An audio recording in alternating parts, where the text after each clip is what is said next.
Alrighty then. Hello and welcome.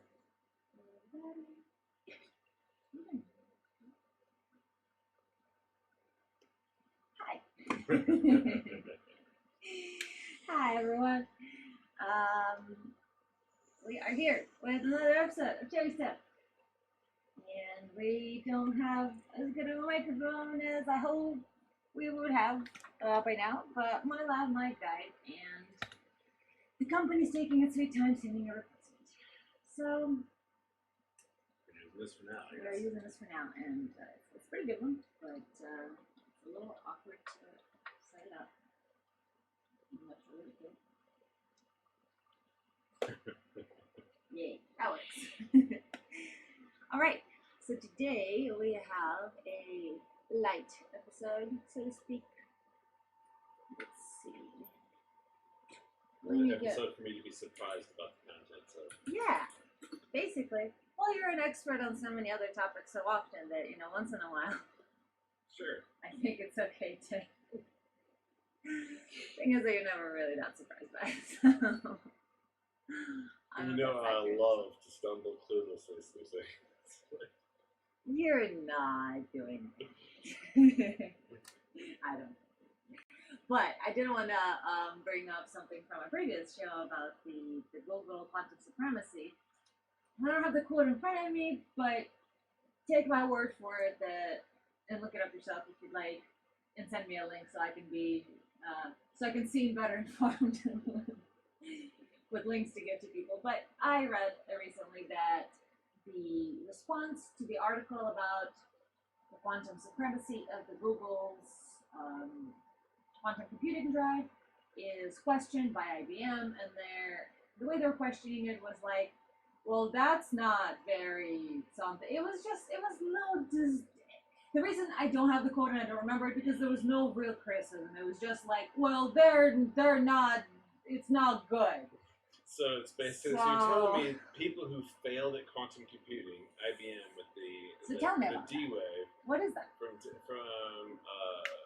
back in 2012, I think it was. It was like it was a long ass time ago. The D-Wave came out. It was supposed to be a quantum computer. It didn't do jack. It was a failure. And they had this big announcement and stuff. I'm pretty sure it was IBM. So yeah, it makes sense that they'd be like, anybody else comes along and does it, they're like, it's not. Right. That's kind of that was the quote basically. It was just like that was the quote. I just gave it. Exactly. That was the quote. How did you know? Exactly right. Also, I had the wrong microphone on, and now I have the right one. So Oh, great. It was still a microphone. It was just Somewhere else. the one down there. Okay. So. It'd be funny if the microphone you just switched to is worse than the microphone you're on. I did audio monitoring on myself, and okay. this microphone, like, I can whisper into it, and it's perfect. Wow. Yeah, I'm actually insanely impressed with this particular microphone, and we're actually getting a second copy of these headphones to review, and like, I just reviewed these headphones, but I'll do it again, because I like them. All right. And these ones have RGB around a little RGB color around the muffs, which makes me happy. But all right, let me try to pull up the stories that we're going to be talking about today. But there was a quantum. What are you doing? Nothing. There was a computing effort by IBM, is what you're saying? Yes, quantum computing effort by IBM. This is true. And they didn't do it. They accomplished nothing. They had a big announcement. They hauled it. I think somebody spent a bunch of money on it too. I mean, of course, IBM themselves did, but I think they got like other funding or other corporations, etc. And it just didn't do anything. Went nowhere. Because a lot of times it's because the entire premise behind it ends up being inaccurate, and they don't. They're trying to. They're just spending so much time on trying to control noise and make it quiet. It's so hard to get that done. They're not really getting that done, and then they're not. They're coming at it from the wrong angle. they're having a hard time controlling noise. There's so many different things wrong with it. I found it. It was specifically Quanta. Okay, yeah, it was specifically Quanta Magazine, which is where we read the other one. And the quote is, as a result, IBM argued that Google's claim should be received with a large dose of skepticism. Wow, that's a hell of criticism. That is an impressive critical argument. You all should be skeptical of them like you are of us. So why all the confusion? And there's more information why there's a confusion, and I can post this for you guys to read on your own time, because I'm not really not really worried about it. Not really too worried about it. But I do have an interesting story for you all that is a true story, and hopefully in this, bleak month of December, it's snowy and rainy and cold, and everyone has sad seasonal affective depression disorder, whatever. And sometimes family time during the holidays can be particularly difficult for. I think that's what everybody says. It's the family shit. Not wrong. So a lot of times, what family ends up reminding you of is how you're a loser that hasn't done anything worthwhile in life. Or they remind you how much that they don't love you. Because you're a loser hasn't done anything. So anyway, point is, there is, I feel it anyway, and I know a lot of you do as well, where there's this pressure, this sort of cultural aspect of what have you accomplished, where were you this is the youngest senator at 31 years old, what did you do today? That sort of like rhetoric, or the cultural sort of aspect is, I think, very strongly there for a lot of us, especially on the younger side. Those that are more millennial, elder millennial, we've inherited this culture of like, well, what have you done? Why don't you own a house? I owned a house by this time. So there's this general feeling of inadequacy, feeling like, I've been seeing a lot lately too, the reminder that things take time. And also reminders that for your views or your streams, if you have 5 people watching you, that's a car. If you have 20 people watching you, that's a bus. If you have 500 people watching you, that's an entire auditorium. Like, you have to think about, put things into proper perspective of how huge these small numbers actually are, and how long some things take. For instance, I forget the exact details, but there was even a commercial done by Kaiser Permanente, good for them, that mentioned all these different scientists who got their not Nobel necessarily, but they discovered something important in their 70s, that they were doing a lot of important things. That's right. I remember that. That was good. Yeah, and I've seen that online as well, reminders of how long it took to make certain things. And so a lot of times I think we live in this we put upon ourselves an onus of having to do things and have them be accomplished immediately and get the rewards now, and have some sort of accolades to show for it. And then when reality says no, that's not how that works, we immediately think there's something wrong with us. We think that we're inadequate, or that we're whatever. So I wanted to connect the Google show with this sort of, not exactly mental health show like we've done other years around this time, but a little bit in the spirit of, hey, maybe like, it's okay, just take your time and keep working on, if plan A doesn't work out, go to plan B. And so we're going to talk about the founding of Google itself, and it's a true story, and here is the story. The 2 graduate students couldn't believe their luck. They had created new software, and now a large company with an inferior technology was considering buying them for $1 million. Other developers were selling their tech to large companies for tens of millions of dollars. But the grads were only asking for $1 million. Their plan was to take the money, buy houses, and then get back to doing research. The phone rang. So that house thing. Even in there, it's already, we are showing what I'm talking about. The phone rang. It was a call from their attorney who was helping them sell their software. Bad news. The CEO rejected $1 million. But I think we can get him to bite if you reduce the price to $750,000. The 2 students muted the phone and argued for a moment. $750K? They were sure it was worth more, but what else could they do? They reluctantly agreed. A few days later, their attorney responded, the large company has passed.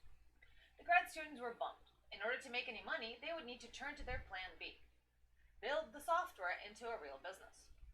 Plan B wasn't what they wanted, but they were both familiar with making sacrifices. The younger grad student was from a family of immigrants who had escaped to America from the Soviet Union. Before his family fled, he faced anti-Semitic prejudice every day. Must have been Ukraine. Receiving a higher education was nearly impossible. Both his parents lost their jobs for daring to even express interest in leaving the country. He and his family went without income or adequate for 8 months while waiting for clearance to move to the United States. I guess they got it after all. That's nice. When they finally made it to safety, the student's life turned around. Moving was a struggle, but he was able to embrace his natural talents, excelling at school. He set his sights on MIT, but was promptly rejected. MIT's rejection letter stung, and he had to move on to Plan B, Stanford. While at Stanford, he got assigned to work on a project with another grad student. They tried to work together, but both found the other cocky, assertive, and annoying. Why did they both annoy each other so much? Working side by side, they realized that they were nearly clones of each other. Similar interests, schooling, and intelligence. They annoyed each other because they were so similar. All of a sudden, they understood each other and how to work together. They turned their energies away from disliking each other towards a software project.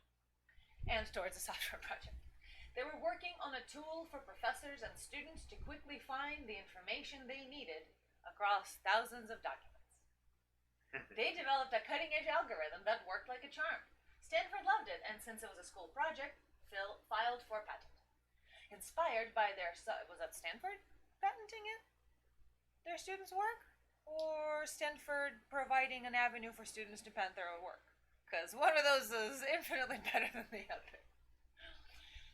Inspired by their software's initial reception, the graduate students came up with 2 plans. Plan A, sell the technology and return to research, or Plan B, start a company around the technology. Plan A failed. Nobody wanted to buy it at $1 million, and nobody wanted to buy it for $750,000. On to Plan B. Plan B meant permanently dropping out of the doctorate program and pursuing their business full-time. The students approached the professor-turned-entrepreneur for advice. As they spoke to him, he picked up the phone and invited another investor to join the conversation. The following week, and that's why you go to college, kids. Knowledge and connections, but mostly the connections. But also knowledge and connections. That's really, as someone said, they are forever monetizable. And that's why a good college has to do with where rich people go. Yeah. Because they have the good connections that get you the money. Like Stanford. Right. The following week, they were sitting across from their professor and 2 investors demoing their product. 10 minutes into the demo, one stopped them. I've seen enough. They glanced nervously at each other. What did this mean? The man fumbled through his coat pocket. You're onto something. He pulled out a checkbook. The professor-turned-entrepreneur did the same thing. Both men scribbled out checks and slid them across the table. The 2 students couldn't believe their eyes. It was more than enough to get their business off the ground. They committed to dropping out of school and went full steam ahead with their company. Their first office was a friend's garage, complete with blue carpet, a ping-pong table, and tiki lamps in the corner. Oh, those darn tiki lamps. As the years passed, their offices evolved, but the have fun and get it done attitude never left. They eventually raised the $12.5 million funding round. From there, the company exploded, and today it's more than just a household name, it's its own verb. The founders were originally named the company Baccarat. Luckily, they went with Plan B, again, and renamed it to Google. The young student in the story... Maybe it's like back and... I don't know. The younger student in the story is Sergey Brin. The older student, Larry Page. The 2 would go on to build Google to become the 3rd most valuable company in the world. A fun aside, Google is a play on the word spelled Googol. It's a mathematical term meaning 1 followed by 100 zeros. It hints at the amount of information that the search engine can quickly sort through. But that domain name was taken, so the founders just changed the spelling. Sometimes we treat Plan B like it's an inferior option, like it's a consolation for missing the big opportunity. Larry and Sergey had a Plan A that didn't pan out, but because they were able to take Plan B just as seriously, Google is the enduring tech Goliath that is today. Sergey and Larry didn't let any of their, quote, failures discourage them. They knew they had something of value, something better than anything else. They jumped into Plan B and made it pay. That's their story. What's yours going to be? So that's fun. I enjoyed that. So now you know how Google was founded it, finned outed it. Yeah. And we got stories to talk about that didn't actually make it into the title because apparently YouTube, a subsidiary of Google, allows you only Google. so much information and characters. But I wanted to talk about a thing that I thought was really cool. A lot of you probably won't think it's cool, but I think it's really cool. Mostly because I've never run into anything like this before. And the concept was fascinating, and it looks fun, and let's talk about tensegrity. And the word is fun. Everything about this is fun. But this is a light little morsel before we get into more serious stuff. That's what it looks like. It's a bridge in Brisbane, so Australia. And it's called Kurilpa, I guess. I'm assuming you roll the R, because that sounds a little Aboriginal.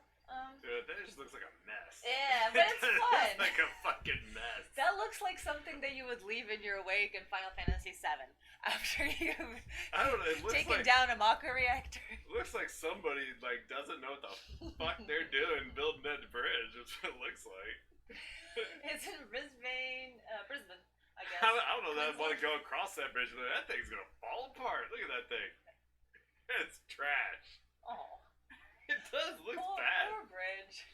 I mean, I don't know. I mean, is it just because it's tensegrity that it looks so fucking bad? Because Yeah. it seems like they could have used it and made it artistic still. Because it looks just like just a bag of hot trash. It's just terrible. It's so ugly. How do I duplicate? Yeah, bitches. Because I can show you the bridge while reading about it. Yeah. So, Kurilpa Bridge. It's a 63 million Australian dollar dues. Provides a pedestrian and cycle crossing over the Brisbane River. Brisbane or Brisbane? I think it's Brisbane. I think it's Brisbane. Yeah. The bold design is the result of a 2-year creative partnership between Cox Rayner, Balderstone, and Art, a leader in the advanced geometry required for tensegrity-inspired structures. So what the shit is tensegrity? Arup was responsible for engineering design, including structural engineering, civil engineering, blah, blah, blah, blah, blah, blah. We're not going to advertise for them. Cool. Sculptural in appearance. That reminds me of the sculpture I made for my art class as a final. There's a story behind that. We're just going to chuckle at it ourselves and leave you out of it. But maybe in the Patreon after show, if you remind me, I will share the story. Unfortunately, I didn't have Instagram at the time, so there are no pictures that survived before it got burned. But sculptural in appearance, if you say so. The bridge is a multi-mast cable stay structure based on principle of tensegrity, a first in city bridge construction. While the geometry of the bridge is informal, the cables in tension and tubes in compression are arranged with a structural rhythm. Yes. This provides the strength and resilience required for a structure that carries thousands of pedestrians and cyclists. So, is that another? Oh, well, okay. Look at this picture. Well, now that they made it bluer, it does look a little bit. At least it doesn't look This fucking is it. rusted. This is also it. Okay. So it's got a little bit of a curve. Designed by Arup's lighting design specialist, the lighting scheme plays on the link between the pedestrian bridge and the Gallery of Modern Art. Oh, modern art. Maybe that's why it looks like a bag of hot trash. Modern art. We found the problem right They did there. say sculptural. Because I know they can make it look. You look at other tensegrity It things. creates a feature of the bridge as a permanent work of art. A permanent work of trash. Highlighting structural element with a complementary glow. The lighting creates interest for users and passerbys with an arrangement of LED luminaries programmed to produce an array of lighting effects. The scheme can be tailored to create for events, festivals, and sport, and is one of the largest bridge LED lighting installations. And here's what it looks like from above. Before it goes into the little, I guess that's the pedestrian loop, or this is also pedestrian bit. But it has this, one of these sides of it is the Museum of Modern Art. I don't know which one, but yeah, it looks fun from that angle. Yeah, it still looks like a 2-year-old sticking chopsticks into mud or something. I mean, it's like it doesn't look like there's no symmetry. It's lacking some level of symmetry there. It just looks like a chaotic pile of sticks. It's like a kid playing with sticks. Is the volume a little bit better now? Is it still low? Because there's only so much I can do to turn it up. I can switch over to the other mic, but it'll provide a little more background noise. It won't be quite as crisp. We probably just needed to turn it up like you did. You probably did what needed to be done. Maybe. The one time when we're not yelling at the microphone is the time we need to be. If I'd known you'd do that, I could have brought the other mic over here. People, it was having problems. Really, with that computer. Yeah. It's weird.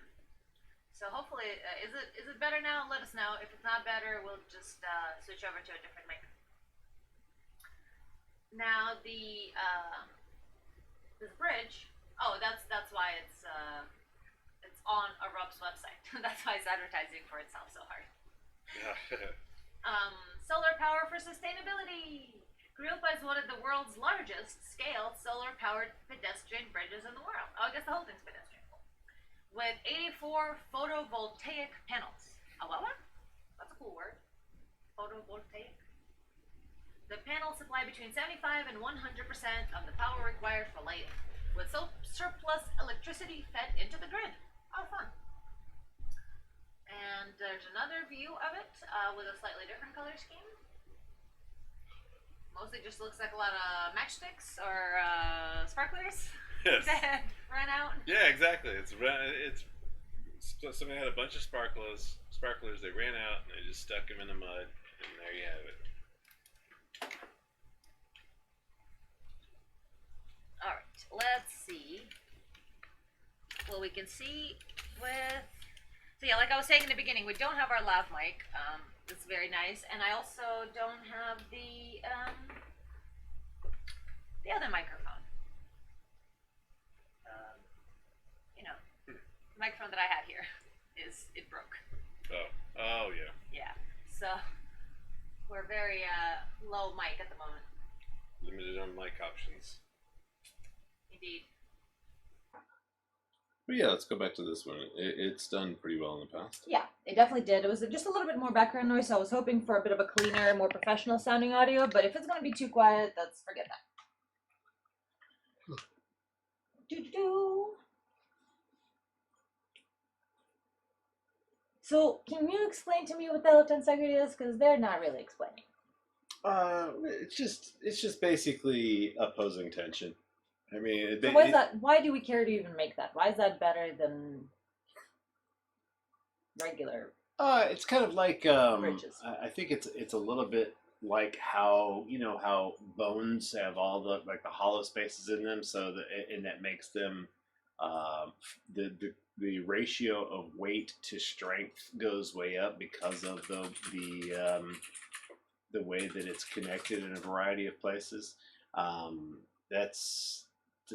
I think that's mainly what the whole tensegrity thing is about. I really haven't. I just only glanced at it. So Oh, yeah, I got excited. I was like, send that to me. I know, and then I was like, now I remember that you said you wanted to talk about it, and I was thinking, oh, I should actually look that up so I know something about it because.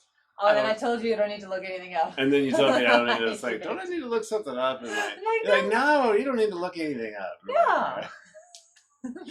So as I had a premonition earlier about loving to fumble around incoherently about things. Yes, that's what I'm doing now. And that was a word from our expert. Yes. So what is tensegrity? I have no fucking clue. Well, kind of anyway. I'm just guessing, so used to you knowing everything I ever asked. it's a very specific thing. Yeah, I mean, a lot of times it's. It just, my question is the tensegrity, the word sort of explains itself, but why do we even care about Tension integrity. Yeah, right. It's a structural principle. Tensional integrity or floating compression is a structural principle based on the use of isolated components and compression inside a net of continuous tension in such a way that the compressed members, usually bars or struts, do not touch each other, and the pressured tensioned members, usually cables or tendons, delineate the system spatially. Okay. It went all the way back Do to not touch each 1960s. other. That they're touching each other in the middle, right there, and that They're not touching each other. They're And not they- actually touching each other. in that image, they're supposedly not touching each other. No, there's space between the bars in the middle. The one that's spinning. Mhm. It don't look like it to me. There's. I mean, it's hard to. I mean, that's what I see. But I don't know. Yeah. There's other examples where a lot of the bars, yeah, they don't seem to like. To Well, touch it each would other. if the bars are not touching each other, then because you've got the cables, I mean that would be a way to create something that's flexible, and creating That was my structures question, that are yeah. flexible is important for you know, how like something that Earthquakes and such too. exactly, yeah, something Right, that is was my more, suspicion. and that way when you've got something more flexible than your typical building materials, that could actually be very useful. You know, because the amount of damage that can be done to something that is hard, you know, is enormous. And so, you know, if the whole Yeah, the harder, the more if the brittle whole it is, design right? principle is that it can have the features of something that is rigid without actually being rigid, you know, and I think that's probably why they're using it. But once again, you know, I don't know exactly, but that seems to be the case. I just I wanted can see to- how yeah. it would work. Yeah. Yeah, and I mean, I don't particularly. This was just, you know, a new seed, so a lot of times what we end up doing is sort of just reading the headlines and expounding on it a little bit. And I just thought it was cool that there's this like new approach to making stuff that it's something that they've had since the '60s that they're only now implementing on a bridge scale, and it looked cool, and it was the first introduction of that concept to me. So Well, you know what's funny is why I was looking up tensegrity is because there was someone who was attempting to explicate features of a quantum medium, so you know, ether, and they were saying that it was tensegrous. So interesting. Yeah. Do you agree with it? I don't see how or why it would. I mean, Why would you use that term? If... Right. It seemed weird to me, and I'm not sure exactly how the tensegrous part would even fit in. You know, what would be, you know, in so much as I know about ether, the answer is no. So yeah, it seems like it's like there's the compressed parts and then there's the tension parts. So that's like that already is more parts than like. There's this weird division between labor division. This part does that. This part does this. But that's not exactly how actually, ether works. oh shit, actually. Actually, Yeah. Actually, that's right. Now I remember what I was thinking. Okay, so one of the first explanations for how ether could really work, and shown in okay, so you know, ether really kicks off with Fresnel, and he gives us all the information about. Is Fresnel's coefficient related to ether? Or is that Oh yeah, a side it's coefficient of ether drag is the. Is that the same thing as the change factor? It's closely related. It's. 'Cause I know all about the change factor now, man. I could give a lecture about the change factor. It's more closely related to the velocity addition formula, but yeah. but the point is that it starts with Fresnel, and then McCullough comes up with a type of ether that is rotationally elastic.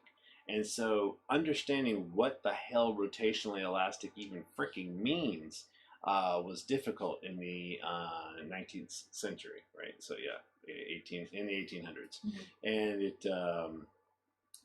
it wasn't until oh crap, what's his name? Lord Kelvin published one paper in I think it was 1889. So this is 2 years after the Michelson-Morley experiment.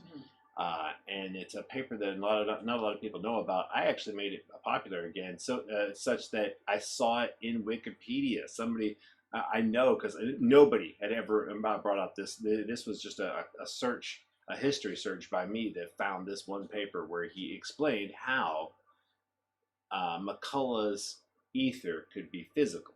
And so it was this, and you might have heard me talking about. Yeah. That's the name of the wood. I know, isn't that funny? Yeah, it is funny. But so McCullough's ether, they complained about it being non-physical at that time because they actually were scientists and wanted things to work instead of just believing in them. And eventually They were so materialistic with their cartesian anxiety. I know, right? And they should just believe. But all anyway. women, I mean, all scientists. So there was complaints about that, and then eventually people accepted that McCullough's model was,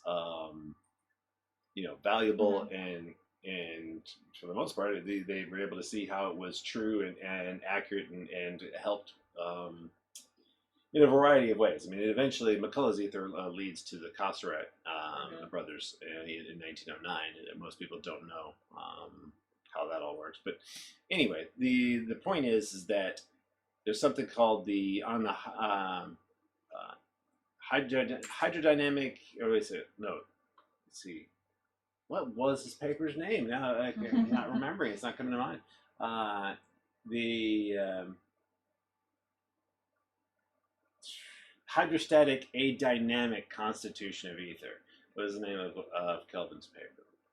And so a hydrostat is this special thing where basically what he ended up doing was modeling these rotating,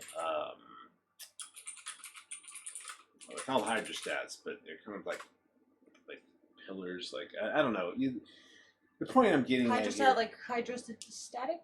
Yeah. Like water static? But it ends up being more like gyroscopes. But this is difficult to really explain in any short form. So I'm just gonna kind of leave it sort of vague. That's cool. And basically imagine a cube that is connected at all 8 corners by there's some sort of way for it to be just kind of on a pin or whatever, and then the rods that connect this cube. So there's all the between the corners of the cube, there's the rods, and those rods can spin. Okay, so think of them as like capable of spinning. So that was a method by which Kelvin was explaining how rotational elasticity could be a physical and workable concept. And I've seen these models before that have to do with gyroscopes, and so it's kind of a gyroscopic action, and that's how the rotational elasticity works. But then the thing is, if you were to have a cube made of these, with these kind of points and the rotors between them, like how is it held together? And what keeps it in the cube shape? These are all interesting questions, and so that kind of goes along with the way that tensegrous structures work, because you can sit there and have, like you were showing the 3 different points, and then you have rods between them, and so that's why it was interesting to me, because it's there's some possibility that what he was saying about tensegrity being part of how ether works, that could actually be accurate, because at the very lowest level, and we're talking about the fucking Planck scale, and the Planck scale is just god awfully crazy fucking tiny. It's like you think of crazy tiny as like atomic size. That's nothing. Planck scale is like as big as we are compared to atoms. That's like Planck scale is that much below the atomic size. That's not accurate, but I'm just trying to give an example of how crazy fucking small Planck scale is.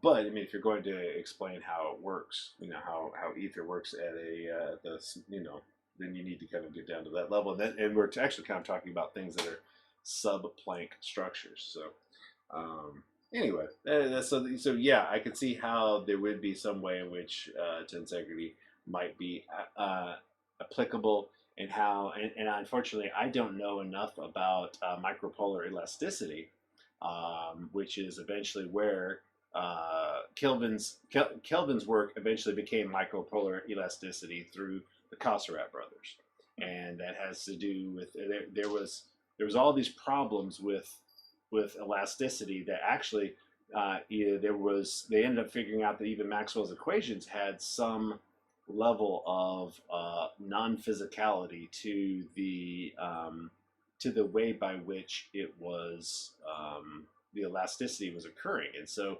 it too was problematic. So Kelvin was killing two birds with one stone there, and that's why Maxwell's equations that ended up still maintaining the same level of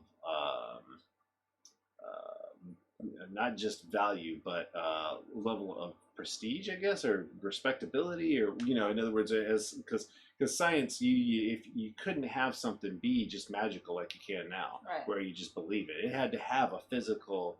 Yeah, you'd be locked out of the room otherwise. Right. No, you could not have a wave without a fucking medium. In the 1900s, 1800s, yeah. 19th century, 1800s, having a wave without a medium, they think that you're a complete imbecile, and it's just like, how could you?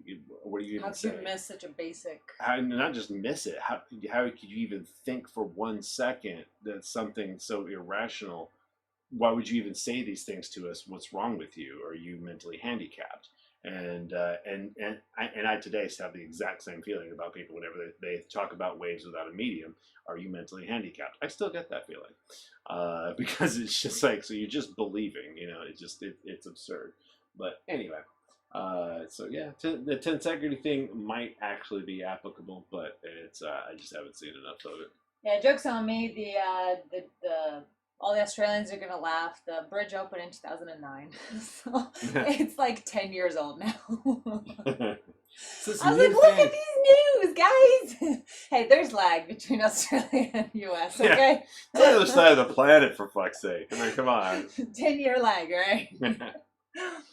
All right, so another fun thing, maybe slightly less fun as some of the other things, but it's still kind of neat for those that may like to use Rome, or there's like a subculture on the internet, like the Deus Vult peoples, and like there's I know it's memes and jokes, but they're like, they talk about only the glory of Rome is forever, and like silly Templar things like that. I mean, obviously it's memes and jokes, but I still think it's interesting because at the bottom of every meme there is a grain of truth, right? And I believe that people, I actually do believe that people, especially those who have a difficult time communicating due to social anxiety and other stuff, so maybe those on the spectrum a little bit more, and in general, people who have a difficult time socializing for whatever reason, not just because they're on spectrum, maybe they just had a shitty childhood, who knows?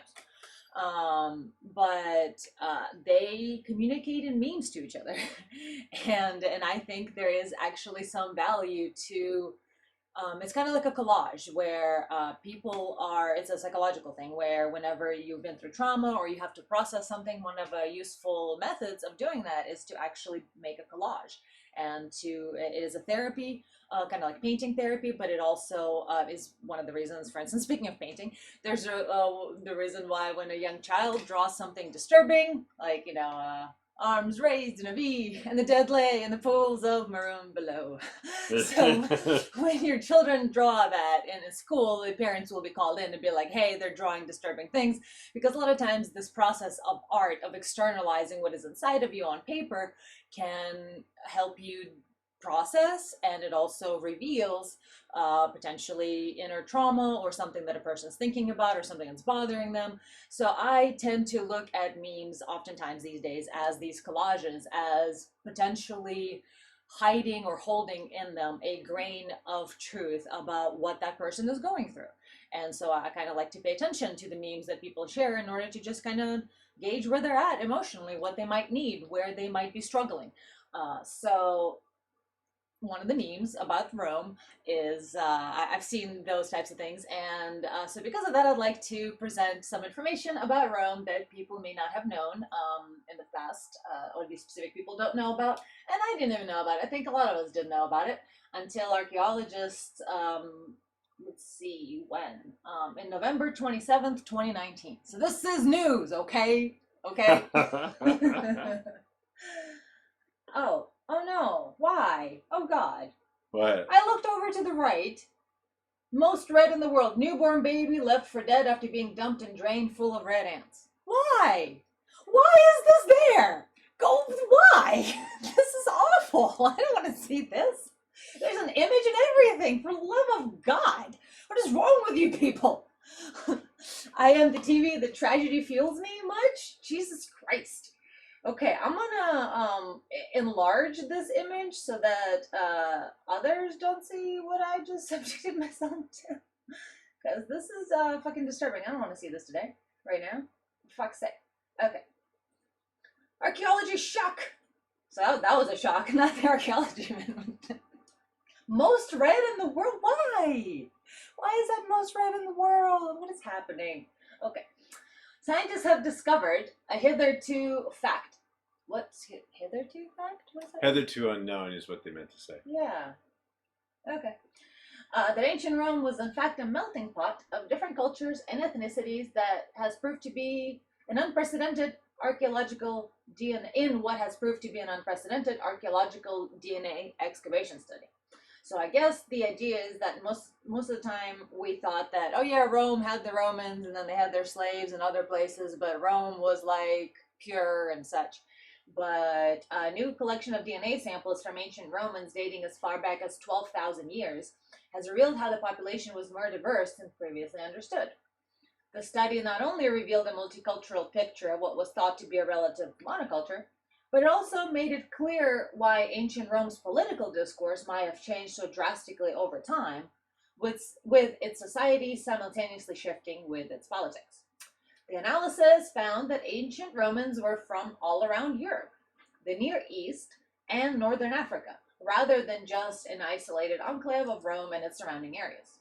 Jonathan Pritchard, co-author of the study, and I mean, that was known. It must be the prominence of those people. right, the It fact must be that how many of them. Because right, it's we like, knew that there were slaves from the outskirts. yeah, and we knew, well, not just slaves, but also people from those, from those different areas all around the Mediterranean. But I also had the impression that Rome was like where the Romans were, and like very few other Yes. people. Oh yeah, were definitely there. kind of a monoculture for Monoculture, sure, yeah. and you would think that it was like just that Genetically, they were very much minority, whereas what it Mhm, seems like yes. what they're saying is that genetically it made the minorities might not have been so small. Right. It doesn't match how most people think about ancient cities. He explained that it wasn't until around 3,000 years ago that the inhabitants of Rome started to genetically resemble modern residents of today. So between 12,000 to 3,000, they were very different genetically, and only in the past 3,000 years they started to be more like the modern day Romans. Studies up until this point have focused on mapping DNA of ancient Europeans from hunter-gatherer populations who roamed the earth 11,000 to 12,000 years ago. Thus, he said to himself that his team were drawn to explore the genetic profiles of more recent peoples, such as those from the Roman Empire. All in all, the team collected DNA remains from 127 individuals from 29 separate archaeological sites in and around Rome, the oldest dating back to 10,000 years ago. After crushing a small portion of each sample, the team extracted and sequenced the DNA. They then put the genomes in chronological order to map out how the population of Rome changed over time. The earliest samples collected from the region showed local hunter-gatherers resembled other, more Western Europeans. Scientists then discovered the first demographic shift to have occurred around 7,000 years ago, as farming began and humans of Iranian ancestry began mixing with the population. Following the Ice Age, more humans from Eastern European steppe region started appearing in and around Rome. Both of these population trends are similar to what happened in Europe on a much wider scale, explained the professor. As Rome expanded and the Iron Age began, the scientists' data showed that different humans of different ancestries from around the region started to assimilate and live together. This particular shift in societal cohesion makes sense, as better transportation is a result of improved tools and logistics made for more efficient means of travel, such as sailing around the Mediterranean becoming more common. The study showed that 1700 years ago, the Roman Empire entered a state of gradual dissolution. The Roman Empire split in two, with the capital being moved to Constantinople, modern-day Istanbul. The divide coincided with a change in the inhabitants of Rome's trading habits. New trade routes seem to have brought about a fresh influx of ancestry into the region. Professor said that people aren't just trading with the North and the West, but their population is being replaced by new people coming from these places. So they weren't trading in just goods, they were trading in people. Interesting. Maybe literally or... And what date was this? There's a couple of changes. Yeah, but I'm talking about the major change that they just... Whenever it split into two, with moving to Constantinople and... What era was that? In other words, what 1700 years ago. Okay. Interesting. Okay, continue forward. That's it. Oh. So around that point, that was when it split, Mm-hmm. and that's when the genetic diversity rose sharply. The genetic diversity. No, it's the other way. I think it's the other way around. No, I think it's that the genetic diversity. They're saying it was only 7,000 until 3,000 years ago that the inhabitants started resembling modern-day Romans. Right. So it seems like by 3,000 years ago they already became monogenetic, but before that they weren't. So no, I think it's you're saying it's the other way around. I think it was all local people until they started trading, and then the trade routes. They kept going up and up and up until the trade routes came in, and then you had a massive rise in genetic diversity. And that's when the capital moved, and there were more people of different kinds. Well, the first demographic shift occurred 7,000 years ago. Yeah. As farming began. Yeah. And Iranians moved in. Okay, so that's when they first started getting any fresh genetics at all. Theoretically, yes. Right. That makes sense. That's the rest of Europe had that same thing happen. Right. Following the Ice Age, more humans came in. Yep. So when the Iron Age began, was the most. The scientists' data showed that different humans of different ancestries began to assimilate and live together during the Iron Age. So there was diversity that then started collapsing into non-diversity, it seems like. Right, because eventually you take a diverse genetic then group, by and then if 1700, they breed for a long period of time, they're no longer diverse. Studies show that 1700 years ago, the Roman Empire entered a state of gradual dissolution. It split into two. The divide coincided with the change in the trading habits. Yeah, and the change in trading habits also changed the genetic diversity. It doesn't say anything about that because it you seems said like they were it's the trading in newest. people. That's what you just said earlier. That's what the guy said. People aren't just trading with the North and the West, but with their population being replaced by new people coming in from these places. Right. So that was. But then that contradicts. No, it doesn't, because they're going to change. The changes aren't one direction or the other. What happens is first you start getting a little bit of genes in of different people because you've been just one population that's never moved from that spot because there's no. People don't even domesticate frickin' horses, and so you get zero genetic diversity. Then that genetic diversity goes up slightly because people start moving around, right. And then the genetic diversity is individuals who are not interbreeding but are from different places. Then they're with each other for a long enough period of time that they interbreed. Once they interbreed, then there are that area's people. They're they just happen to have ancestry from different places, but they can all be the same people because it doesn't once you start having a city, then the population is growing very quickly. Then what you have is a whole lot of interbreeding because there's a whole lot of people, and then it kind of becomes a singular genetic set. but then there's still it is because it's mixed with all these people. That is now the set that you're considering is this group that is mixed in this particular way, and then you have people come in who are completely from the north, or completely from the east, or completely from Africa, and these people, if you have a sudden influx of not people who are interbred so that the DNA itself is genetically diverse, but the set of DNA, each individual, instead of each individual being genetically diverse, the various individuals are of radically different genetic heritage. And so, in other words, in there, so there's different types there's individual diversity. In other words, an individual's ancestry, whether that is diverse, or whether or not the individuals being considered are from different places. And I think that's what's confusing here, is what it sounds like to me. Right. And so, but it's not. I don't think it should be confusing. I think it's obvious that what they're saying is then once they had all these trade routes and trade really picked up, the empire dissolved, and part of it was there was a change. There was so many different cultures and things like that. So it's what? Sorry, this source. Jesus did not die on the crucifix, but fled to Japan where he lived. Latest. Don't miss it. What? That's the link right up there. What the hell? And then archaeology shock. Teens discover 15-year-old church that redefines update. Archaeologist was overwhelmed by Mayan hidden accounts. This place. But, good point from chat, from Egregious, that why don't people know more about Rome being a melting pot? Because we have that old adage that all roads lead to Rome. Yeah, exactly. But that doesn't mean that people went to Rome, because I also have this impression where it's like Rome was where the Republic was, or all the fucking Heracles and the Aristotles and the Socrates and all of them learned Roman people, and they all held and occupied Rome, and then all the plebes were fucking elsewhere. That Rome was this pure, perfect state of pure Romanness, and that sure, it had all those people that took over on the outskirts. Okay, so basically, you were looking at a shitty source then. It's not a shitty source in the sense that that they are quoting a specific study. It's Professor Pritchard who collected 127 skeletons from 29 regions in Rome. So it's actual real study that they're reporting on. They just happen to report on all sorts of other things too. Yeah, well, who knows?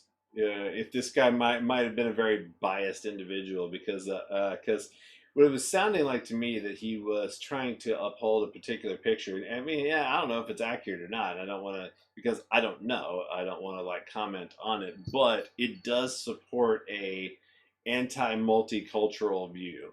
What the wind up in the pitch of how that article was sort of structured was to come through as that, and then you had a bunch of multiculturalism and genetic diversity, and it destroyed the Roman Empire. That's what I was getting from it, and I wasn't saying anything about it because I didn't want to change the perception. Right, exactly. I just wanted to, but yeah. So I don't know that he. Well, that explains my confusion about it. Like, what are you saying? And then, it may be accurate, but I don't know. It's just that also it certainly could have an agenda. And that's what I'm detecting, is that it could very much have an agenda, that they're attempting to point out something in particular that they went looking for to try to prove from the get-go. And that's what happens so many times. Is people want to prove a certain point, go out to try to find the evidence for that, and of course whatever you seek out to prove, you can prove. That's why science is more about falsification than actually proving things, because you can prove anything. It's the falsification that really is important. Yeah, I was a little thrown off by the small amount of 127 individuals, but 29 different regions. And if you find great diversity in only 125 people, well, you're hoping that they're using data from not just their own collection, but in this specific instance. That's the kind. If they had an agenda, they would only be using their own data because they want their data set to match. They don't know that they want their but yeah. I mean, they can only trust their own data because nobody else's data would match what they want. I mean, match reality. So it's there is certainly something that I was getting a certain feel from it. Mm-hmm. And it's weird that they would say monoculture. And then say that it wasn't a monoculture, where it's like, but it kind of was, because when in Rome, do as the Romans do, right? There's that aspect of, like, at least maybe that's why we have this impression, because they were unified in their culture. Mm-hmm. We don't know, but the genetics doesn't matter, Here's the thing, multiculturalism has positives and negatives, and there certainly is, when hybrid vigor is a real thing, but so is everybody not getting along, and yeah. Because they don't understand each other. And so the people who try to pose it as completely positive or completely negative are both wrong. Or missing nuance. So I don't know. This could be accurate as well. They could have an axe to grind and be making it look a certain way, and it could also be accurate. It could literally be both.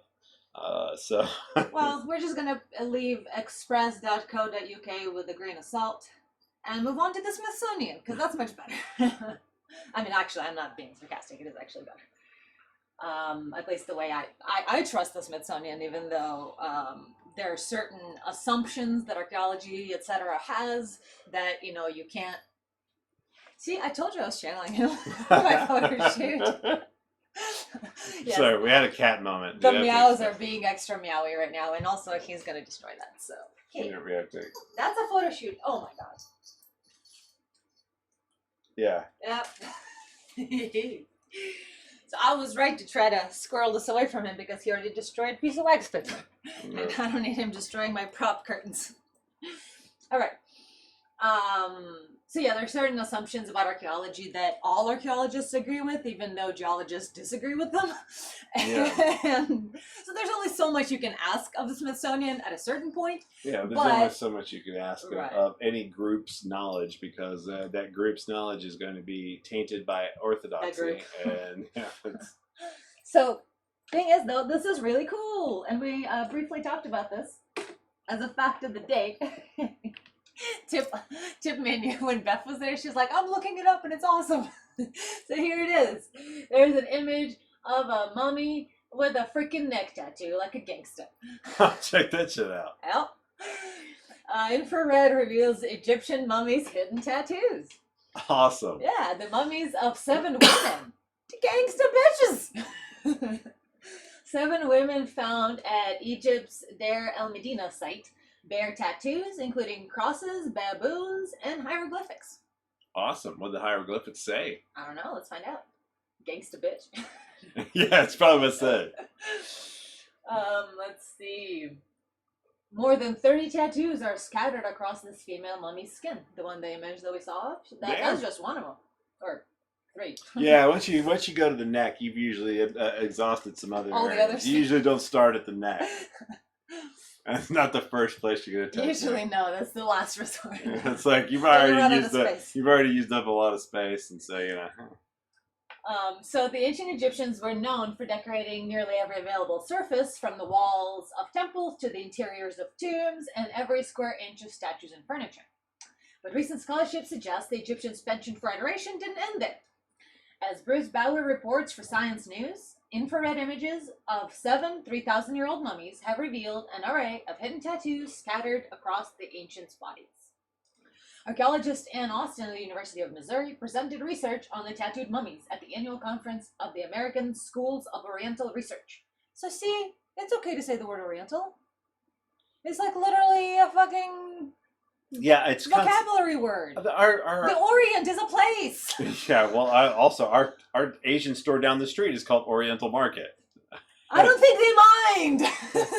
I think that's just what it's called. Well, sometimes there's just no fucking reason to be offended by a label that has nothing associated with it. That's what we call that. There's nothing bad associated with Oriental. Why the fuck did people decide that that's somehow bad? I don't know. That's literally the word we used for it in Russia. I didn't have any other word for the East Asian, South Asian, like that whole chunk of area. I mean, maybe there was just like one real dickhead who like said Oriental with like a real I'm sorry, with like a twang to it. Mongoloid is an actual insult. Now that I have a fucking problem with.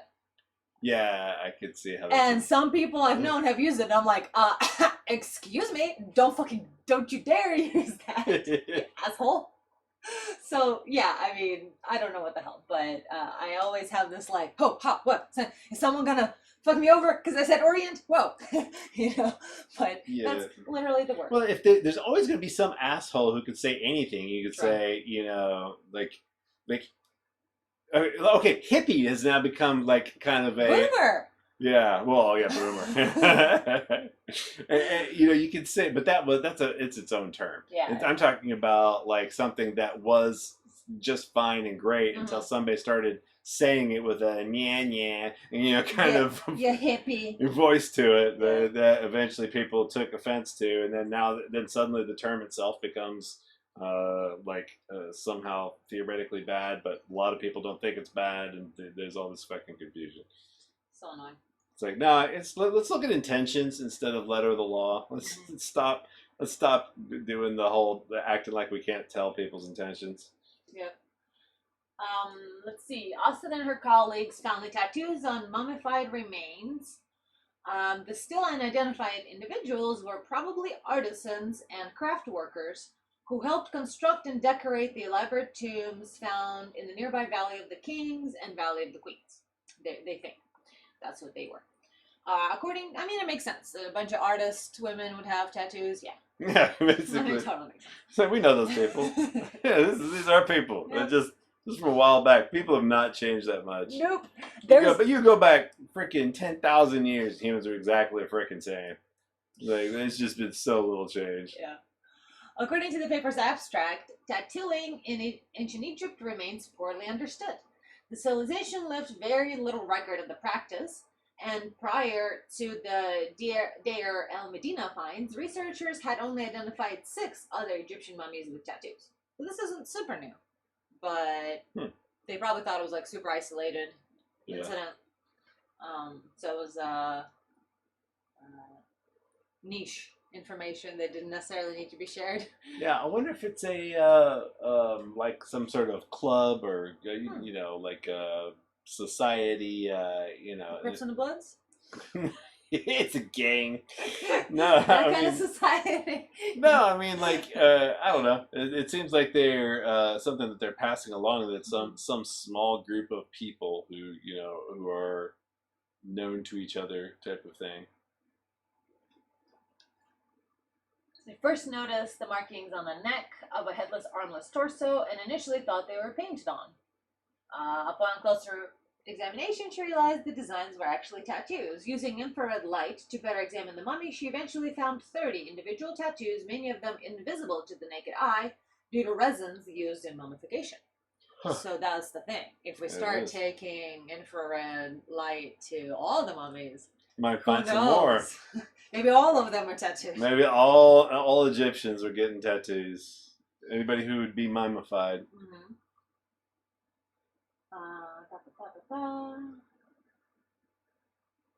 The tattoo significance is still up for debate.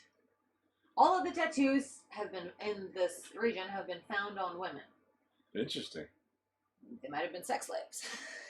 Hot. I know, that's why my brain went there. That's probably not at all what was happening. But this trend in the variety. That's my personal kink coming up. This trend and the variety of markings found suggests the body art may be associated with women's roles as healers and priestesses, not simply fertility and sexuality as previously theorized. Yeah, so that's what I figured. It's like it's some order of priestesses. Mm-hmm. That tracks. Yeah. The original tattooed women, as said by Austin, have cross patterns. Original woman has cross patterns on her arms and hieroglyphic-like elements elsewhere. Most of the marks on her body do not appear on other individuals, leading Austin to suspect she played a significant religious role in ancient Egyptian society. Well, an ankh is basically a cross, so I don't, whatever. Yeah. Crosses, ankhs, whatever. No big difference, probably. According to Bauer, another Deir el Medina mummy has tattoos of a human eye, a sign of protection still in use today, the Hamza, the hand with the eye on it. Neat. And a seated baboon on either side of her neck. Wonder what significance baboons had. They're kind of assholes to their young, but Who knows what their spirit represented to people. The archaeologists say she can find no discernible pattern in the tattoos found to date. In 2018, a separate group of researchers found the world's oldest figurative tattoos on a 5,000-year-old, in other words, pre-pharaoh, Egyptian mummies. As CNN's Nell Lewis reported at the time, infrared scans revealed the image of a bull and Barbary sheep on the shoulder of an 18 to 21-year-old male who was killed by a stab in the back. Oh, he was a farmer. He has a bull and a sheep. Yeah. And he got stabbed in the back. Fucking Abel. Aw. A series of S shapes was found on the upper shoulder of the female mummy. A series of S shapes. Okay. Both individuals have been housed in the British Museum's mummy collection for more than 100 years by the time the tattoos were finally discovered. Daniel Antoine, one of the project's lead researchers, told Lewis that the process of tattooing in ancient Egypt was similar in methods used today, with an artisan tapping a needle dipped in soot into a recipient's skin. Although many of the tattoos found are now degraded or darkened, Antoine said they were probably once impressive. The Egyptians were very fine craftsmen, so I'm sure they would have been very good at tattooing. Prior to the 2018 find, Otzi the Iceman, who died in the Alps around 3250 BC, held the title of the world's oldest tattooed individual. His markings were geometrical rather than figurative. Oh, damn. I like that. Scholars say the practice of tattooing likely extends much further back than either the Iceman or the Egyptian mummies. Still, finding a well-preserved human canvas older than these specimens will require more than a healthy dose of luck. So, 3250. Motherfucker had some geometry on him. Yeah, I don't know if geometry is what I'd call it. It's more like... What geometry? Just lines? Just lines, yeah. That's what I'm seeing here. Just lines. So I guess what they meant by geometrical and figurative, they meant it wasn't symbolic. Right. Unlike the Egyptians. Yeah. I mean, maybe it was symbolic for how many he'd killed or something. Like Hesiod said, beware a woman who decorates her buttocks because she's up to your granary. It's true. Well... Listen to Hesiod. Oh, man. Some people comment from chat, from Charles, that patron chat, I guess. Some people claim Otzi's marks look like a simplified acupuncture map. Huh. Otzi is the Iceman. Yeah. I don't know how to pronounce it because it's an umlaut over the O, so I don't know so who the fuck knows how that is pronounced. I know for a fact that Jake Gyllenhaal, that's how that's pronounced. Gyllenhaal. Gyllenhaal. Yeah, the J is not a J. Just like a fjord doesn't have a J in it. Neither does Gyllenhaal. The Fjords. The Gyllenhaal Fjords. Yes. So, yeah, that's a thing. Acupuncture is cool. I'm into acupuncture. As a concept and as a practice. I actually had hand acupuncture done to help with my, like, I don't know, kidneys or whatever the fuck, or liver or my head or all the things. Either way, I would be sitting there and she'd be tapping the little needles into my hand, no pain whatsoever. And then I'd be like, yeah, this is boring. What is happening? And I fell asleep and now it's 30 minutes later and I've woken up. What the fuck? Every time. Like, it would just put me to sleep after she was done or she was finishing, and then I would wake up later. Well, I ran into some study where where there was an increased release of oxytocin from it, so I mean, that would have all kinds of effects. Yeah, I needed that. I needed more of that acupuncture when I was a kid. Good lord.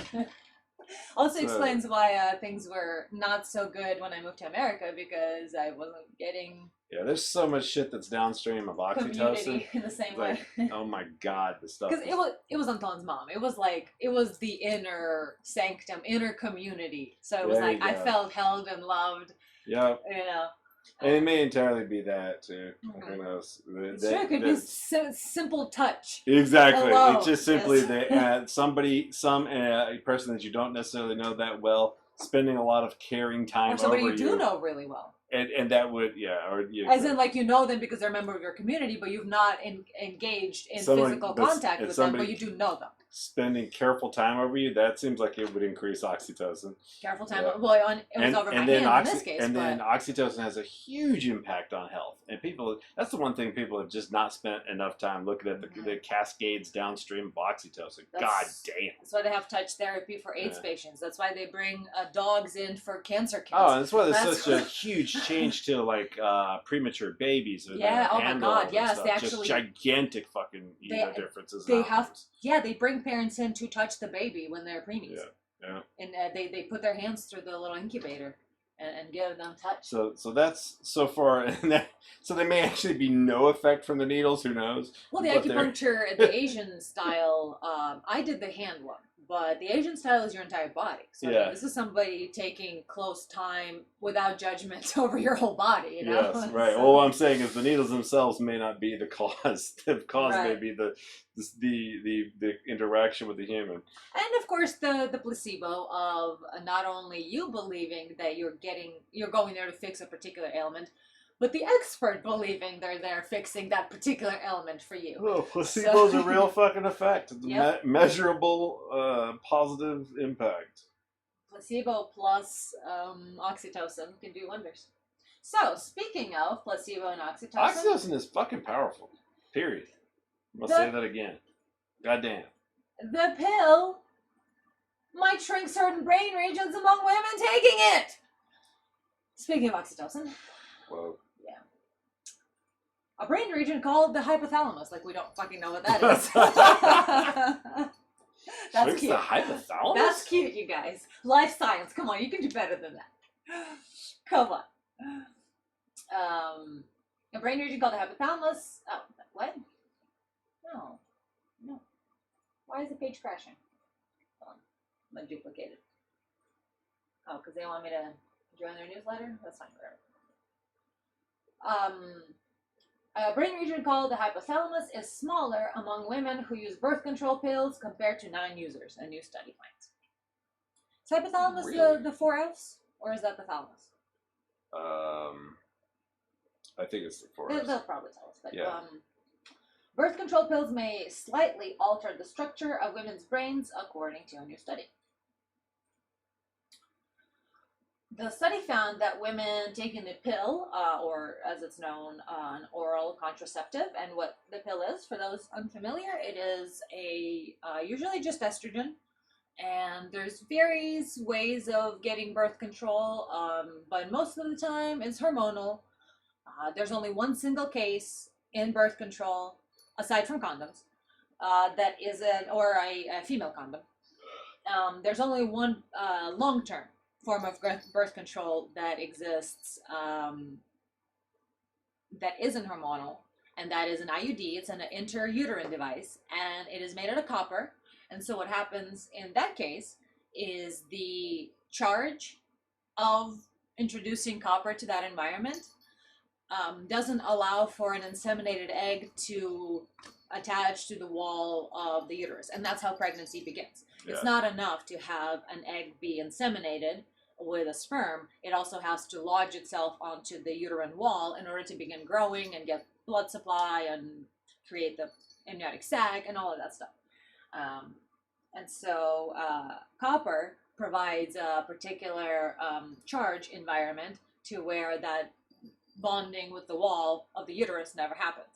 So that is one single, aside from condoms, way for women to have birth control that is long-term, long-term birth control, because condoms are one-time use. And it's a copper IUD. Everything else, there's it's also, they're called IED. It's no. What is the one where they put, is also an IUD that they put under their skin? No, it's something else. Yeah, I forget what they're called. Something device. So not an IED. You sure? You sure they don't plant a bomb under their skin? I'm pretty sure. So yeah, they have the 5 and 10 year skin implants that release hormones, estrogen. It's always estrogen. And then they have rings to put over the cervix that have estrogen, and then the pill, which is a daily pill that you take at a exact time. And then when you stop taking it, that's when you get your period. So that's one of the ways in which when women aren't even interested in having sex, birth control wise, that way they still will take a pill in order to regulate their hormones. So women who are not sexually active will still take the pill in order to regulate their hormonal cycle, because that's how it works. You're providing a flow of estrogen into the system, and there's a seven pills at the end of the packet, because you get a 30-day packet. And at the end of the packet, there are 7 pills that are different color, and they're just sugar pills, and I guess you're supposed to take them. I never did.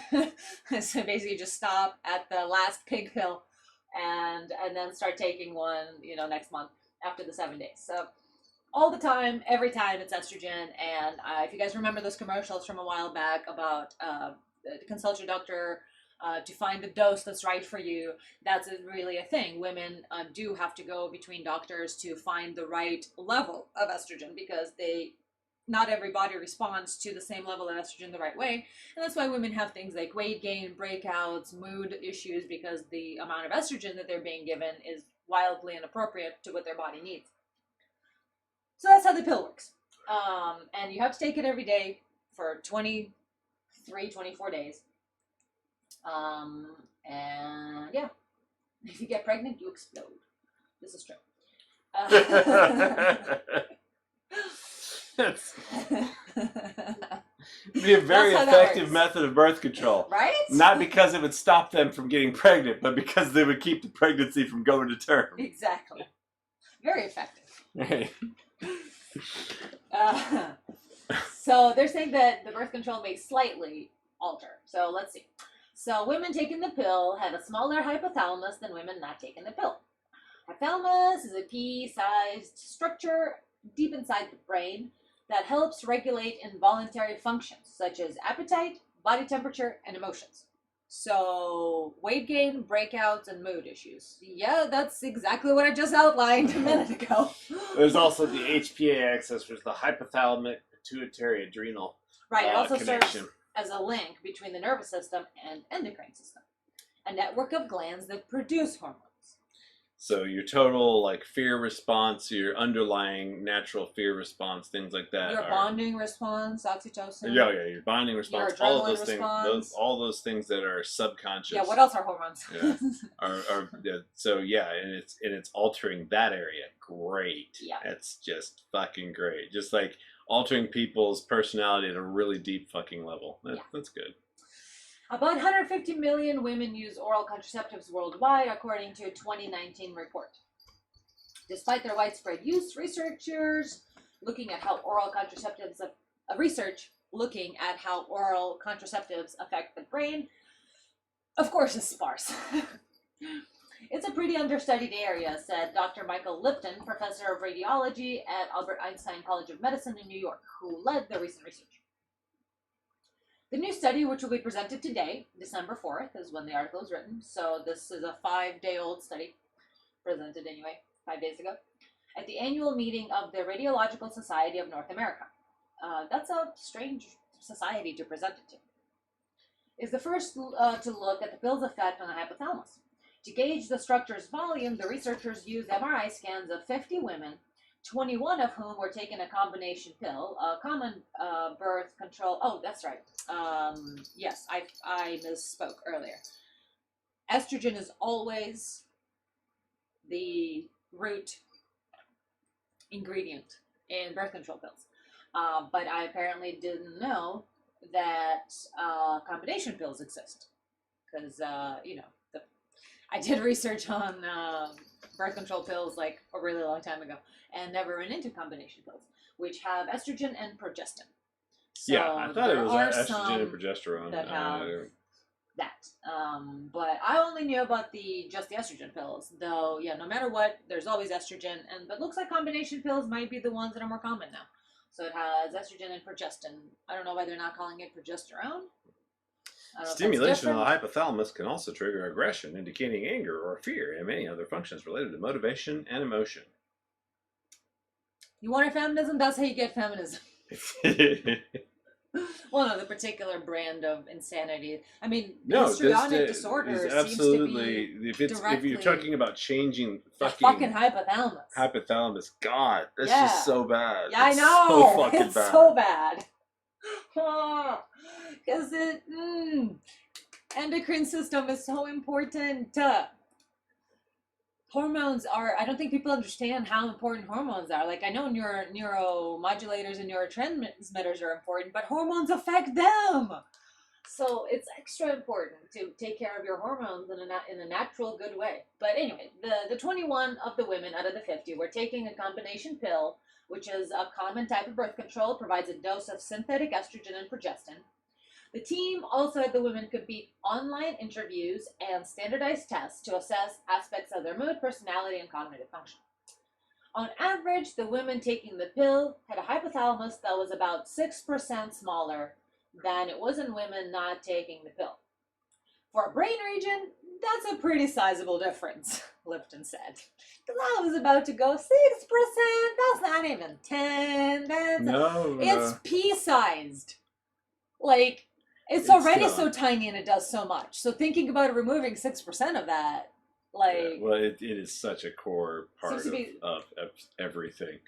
It's the dead center of the brain because it's basically like you're you know, if you wanted to way oversimplify it, it's kind of like conscious and unconscious, or your thalamus and hypothalamus. It's like, it's way oversimplifying it, but they're like a switching station.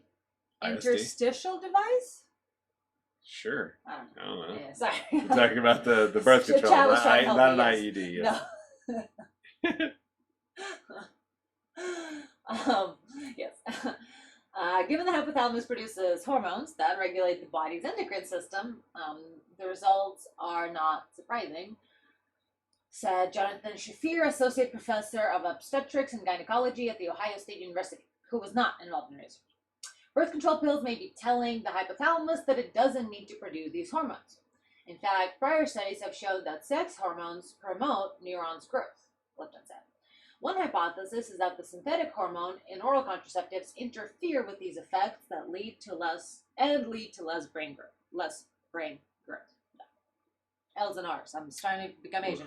So that means, yeah, like starting girls early on it, because a lot of times our brains are still growing and changing by as late as like 22 or 23, I think, is when the last major changes occur. So the thing I talked about, taking birth control when you're not sexually active to regulate your periods, don't do that. Fucking stupid. Don't do that. So we always are like, let's go get pharmaceuticals because the doctors would never be unprofessional, and pharmaceutical companies are all there to help us.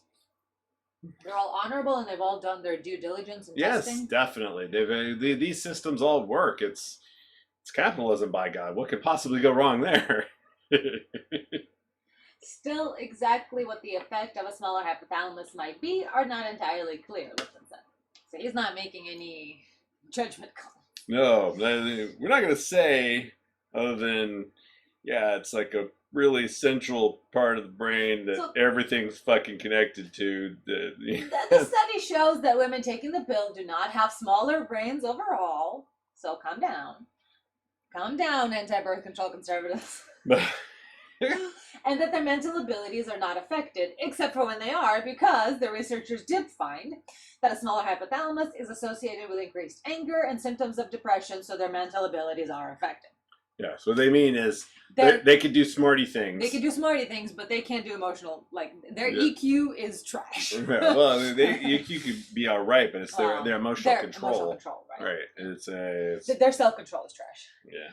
Their ability of their brain to it's not even... they can't help it. It's not even necessarily... They could still have the same control structures and then have the strength. It's like, okay... The overwhelming... Everybody has a normal size dam to controlling emotions, and then when you have a giant flood of emotions, it destroys the dam. That's one of the things that people who have not experienced any different brain state other than alcohol do not get. Is that and that's why I want to continue repeating the same thing. It's like, imagine that's what the show's about. Yes, imagine as a man crying in public. There's an overwhelming. At some point in your life, it's happened, and you did not. No matter what you wanted, you did not stop it from happening. Now, for some guys, it may not happen because they are kind of dead inside. But it's. I mean, honestly, if a person is incapable of crying, being moved to tears, or grieving to tears, there's something wrong with them. Yeah, they are. Like, I'm sorry, men who don't cry ever. Under any circumstances, not once in their life. Yeah, there's something there. There's a little bit of sociopathy there, but anyway, it's a little machine-like, you know. It's like, well, you know, I could cut you open and look at your guts, or I could shake your hand, whichever, you know, it's up to you. It's fine. Let them be. Just I wouldn't necessarily. Well, I mean, they make for great warriors, and we needed a lot of warriors in the past to kill the other people. So anyway, going back to what I was saying. Sorry. Talking about the flood of emotion. So yes, there is an understanding that there are points at which you can raise the volume of emotions. That is a thing that can occur, and it can happen to anyone. There's actually a part in the brain that you can stimulate and cause, and they've done this, you can cause a normally peaceful person to attack a complete stranger. You know, just suddenly physically attack them. It is, you know, there are, you know, parts of the brain that have to do with, you know, it's the way that we fucking work. Once you study a little bit of neuroscience, you start to understand that. But my point is that there are states of mind of having overwhelming floods of emotion. And so some people may, by altering their brain in this way with these chemicals, they may literally be experiencing something you've never experienced, where all of their emotions, the volume on them has been turned up 1,000-fold, and you don't understand what it's like to have that experience because you haven't, all you've ever experienced it with is like once a long time ago you had that volume of emotion coming through that you could not control, whereas they're having it every day, all the time. There's constantly these volume, just super high volume emotion that's just crashing against any, you know, they cannot stop it, and because their brain has been altered in some fundamental way. And so understanding that that's even a possibility, I think, is something that most people just do not get because they've not had that internal experience, and people mistakenly believe that everybody's internal experience is the same, and everyone's internal experience is actually very, very different. We're told, I mean, here's the thing. There's like 3 stages. You start as a child not knowing that anybody has an internal experience. And so people go around telling each other, other people are just like you, other people are just like you, to get people to get across to all those children, and especially autistic children, that other people actually have an experience inside of them, like you have experiences. You want things, you are sad sometimes, you have these things happen to you. And so that's the first step, is you have to get people past that first stage into the next stage where they actually believe in the existence of other humans. And then the third stage is refining that to the point of making them understand everyone is not like you. Okay, we had to tell you everyone is like you so you get the first fucking step. Now we have to tell you they're not like you. Okay, they're having vastly different experiences of reality from you. I mean, yes, they're in their basic core way that they work, but the motivations, but the volume of things is the only way. The amount that they experience various emotions and various drives and various, you know, just the experience of pain. For instance, like when you're a kid, you sit there and you try to look at who's tougher, because who can stand more pain when you're a male child anyway. It's like, and you don't realize that some of the people there literally are experiencing less pain from the same stimuli. Now, and so there is yes, it is valuable to be able to hold back, and you're kind of looking at each person's ability to withstand, you know, but there are certain people who are going to have more. They're just not experiencing the same amount of pain, so they're automatically, it's literally easier for them to do the same, to have the same stimuli occur to them. It is easier for them to stand. Now, I mean, there's other things that will change, that they'll be a little dumber in certain ways, because it's basically like being high on opioids when your own system is constantly producing very high, endorphins that block pain all the time. Then you're not going to feel a lot of pain, but you're also going to be a little bit dense. You're going to be, you may be a little slow on the uptake. And so there's those people who are slow on the uptake and really tough simply because they've just got a high opioid system. And then that opioid system can be ruined in a certain way, and they'll no longer be that way, but they also might gain some clarity. And there's just all these different things in the brain, and people just, I don't know, it's I mean, I know how I was raised and how the general idea that is kind of communicated to you that everyone believes and understands, you know, it's just not reflective of reality. And there's just this huge lack of understanding how different people are because we've had to spend so much time as a society just getting people to understand other people have an experience at all. And there's a lot of focus on that over and over and over. Everywhere you go, people are repeating that message. People are just like you on the inside. They're just like you, and they're not, because that's the child's message. We need to get people to the adult message that people are not like you. They're not experiencing the same thing as you. Yes, Kenny? You want to tell me about it? He's going to tell us about it. Yeah, he is agreeing. He is.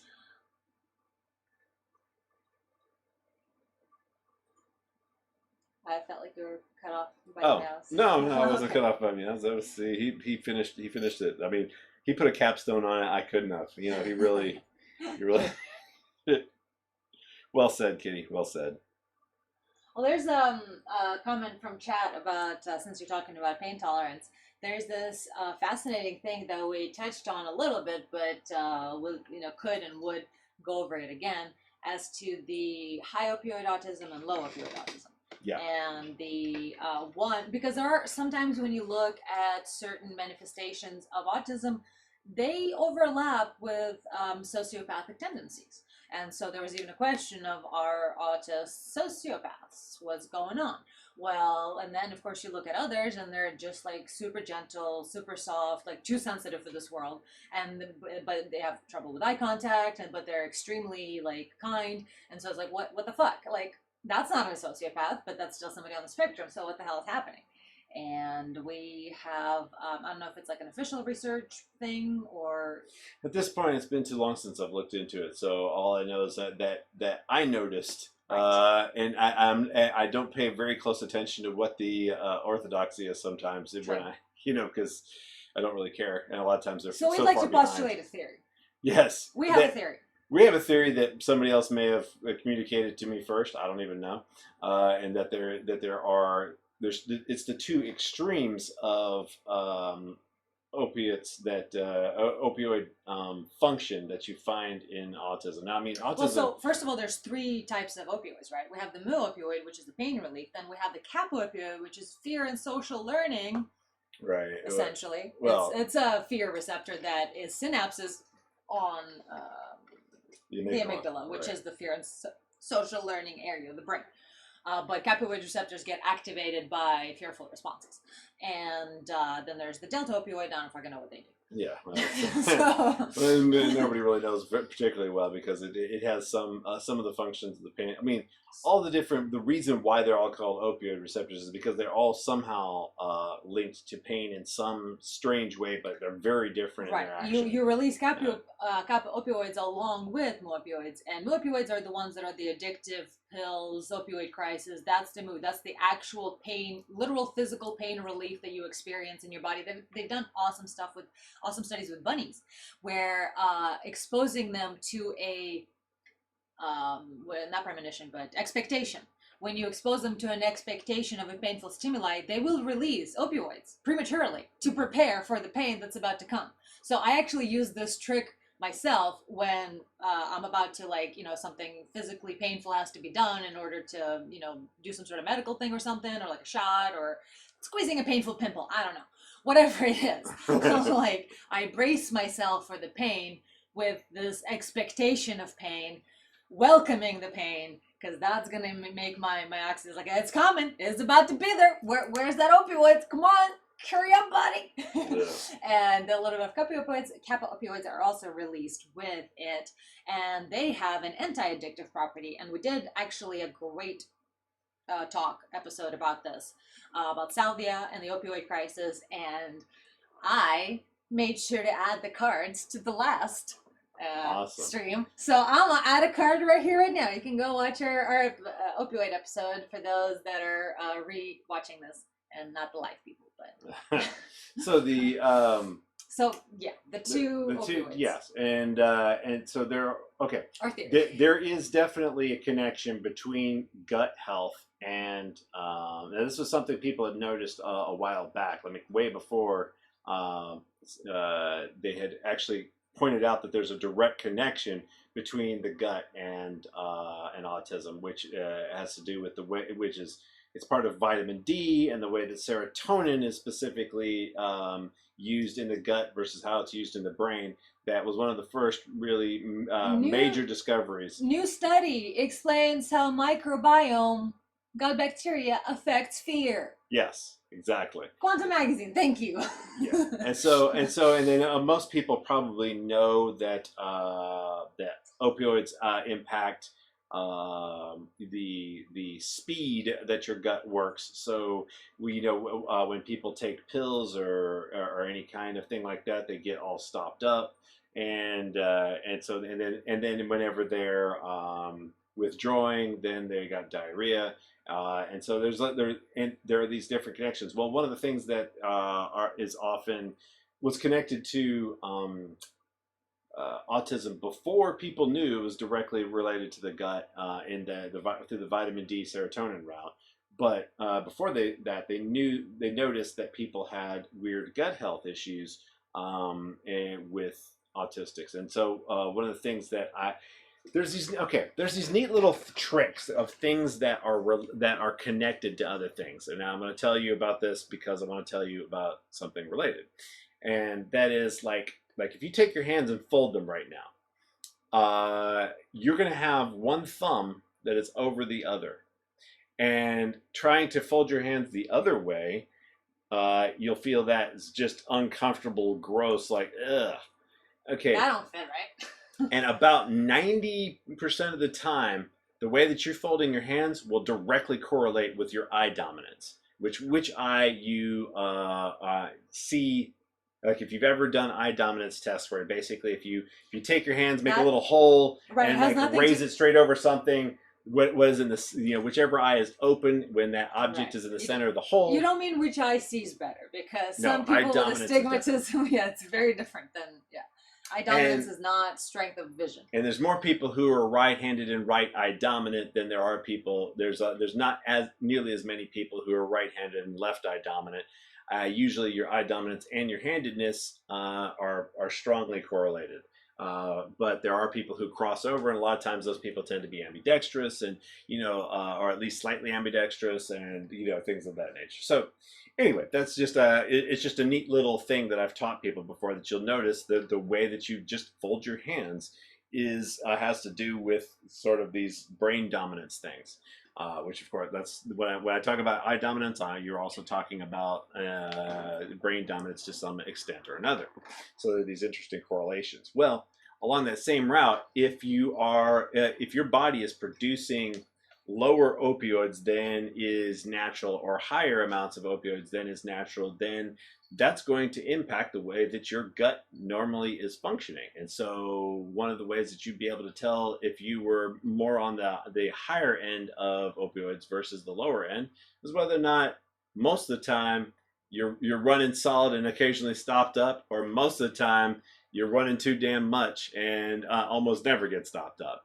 And that's going to tell you if the latter, when you're not getting stopped up, that means you're probably low opioids. And and when you are getting stopped up, that means you're probably producing high amounts. So if you're neither, then you might be kind of in the middle. That's then you're probably where you're supposed to be. But that's, like I said, these are loose things. These are not direct or hard, depending. Yeah. These are there's a lot of factors that go into it. If your poop hurts your butthole when you poo, you're probably high opioid. But if it just kind of runs out of your butt, you're probably low. Yes. Soft serve versus.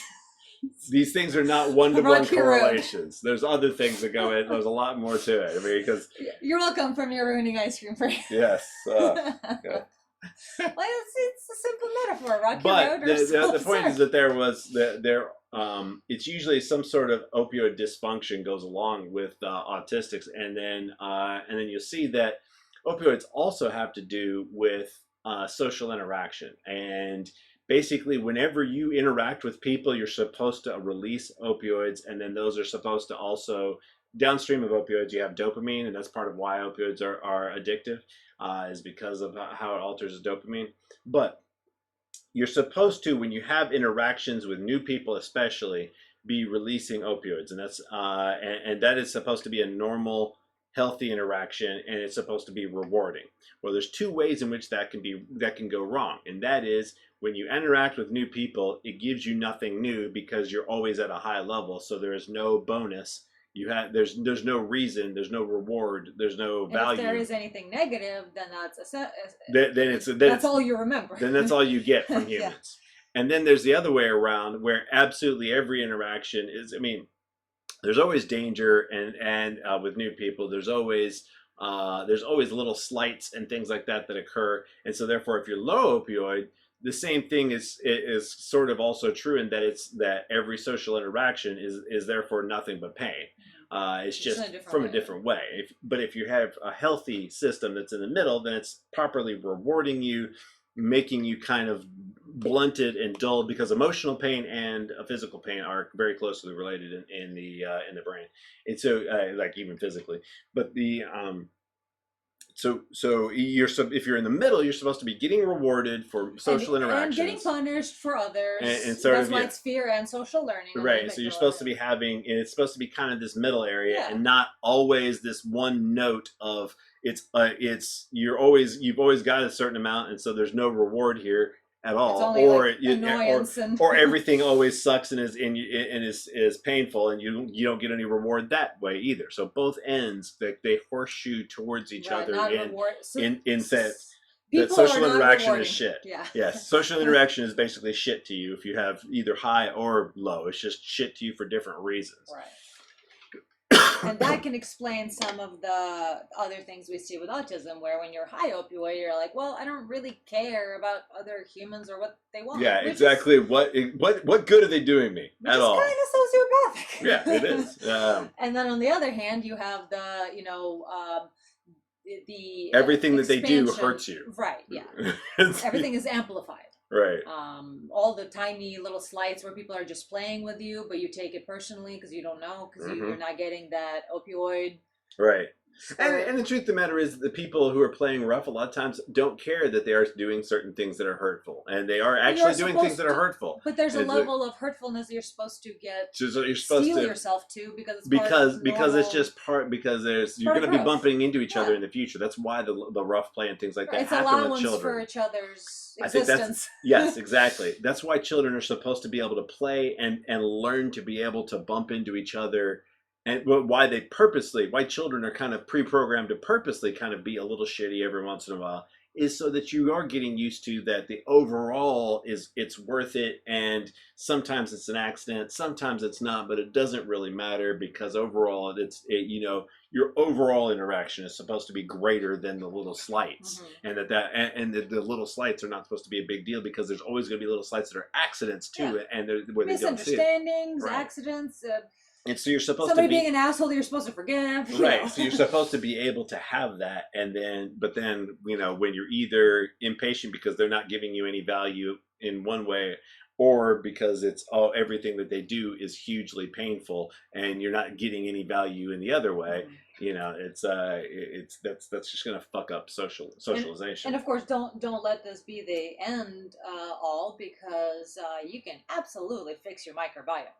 As long as you have fiber for the good bacteria to live in, and then supplement yourself with a variety of probiotics, from yogurt to Icelandic yogurt to kombucha to kimchi, all the various, let's see, did I forget any other source of probiotics? I really like specifically Good Belly. Good Belly's good too. Yeah, Good Belly juice, especially if you have liquid poop, actually. That seems to help. Then Icelandic skyr, because it has Icelandic cultures, which is you want as many different. Well, they have these cultures that are heirloom cultures. Yeah, but it's specifically what's it called? Streptococcal. Right. Strep is normally harmful, but you could of any given bacteria, you could have a less harmful type, Yeah, and like a vaccination. right. Well, in vaccination, your body's used to it and fights Well, against this it. you just But then, grow competitive right, streps. you're growing something that fills the same ecological niche and is not as harmful to you. And that's the thing. That's why it's good for it to be a relative. And like then, that. of course, when you have kefir or plain yogurt that has Lacidophilus and 5 or 6 other bacteria, they're usually all the So same. you're going to link that study about how the gut is related to fear. Absolutely, Right? Yeah. absolutely. In fact, we might. I did already put it in Neuropsych room in our Discord. Okay, cool.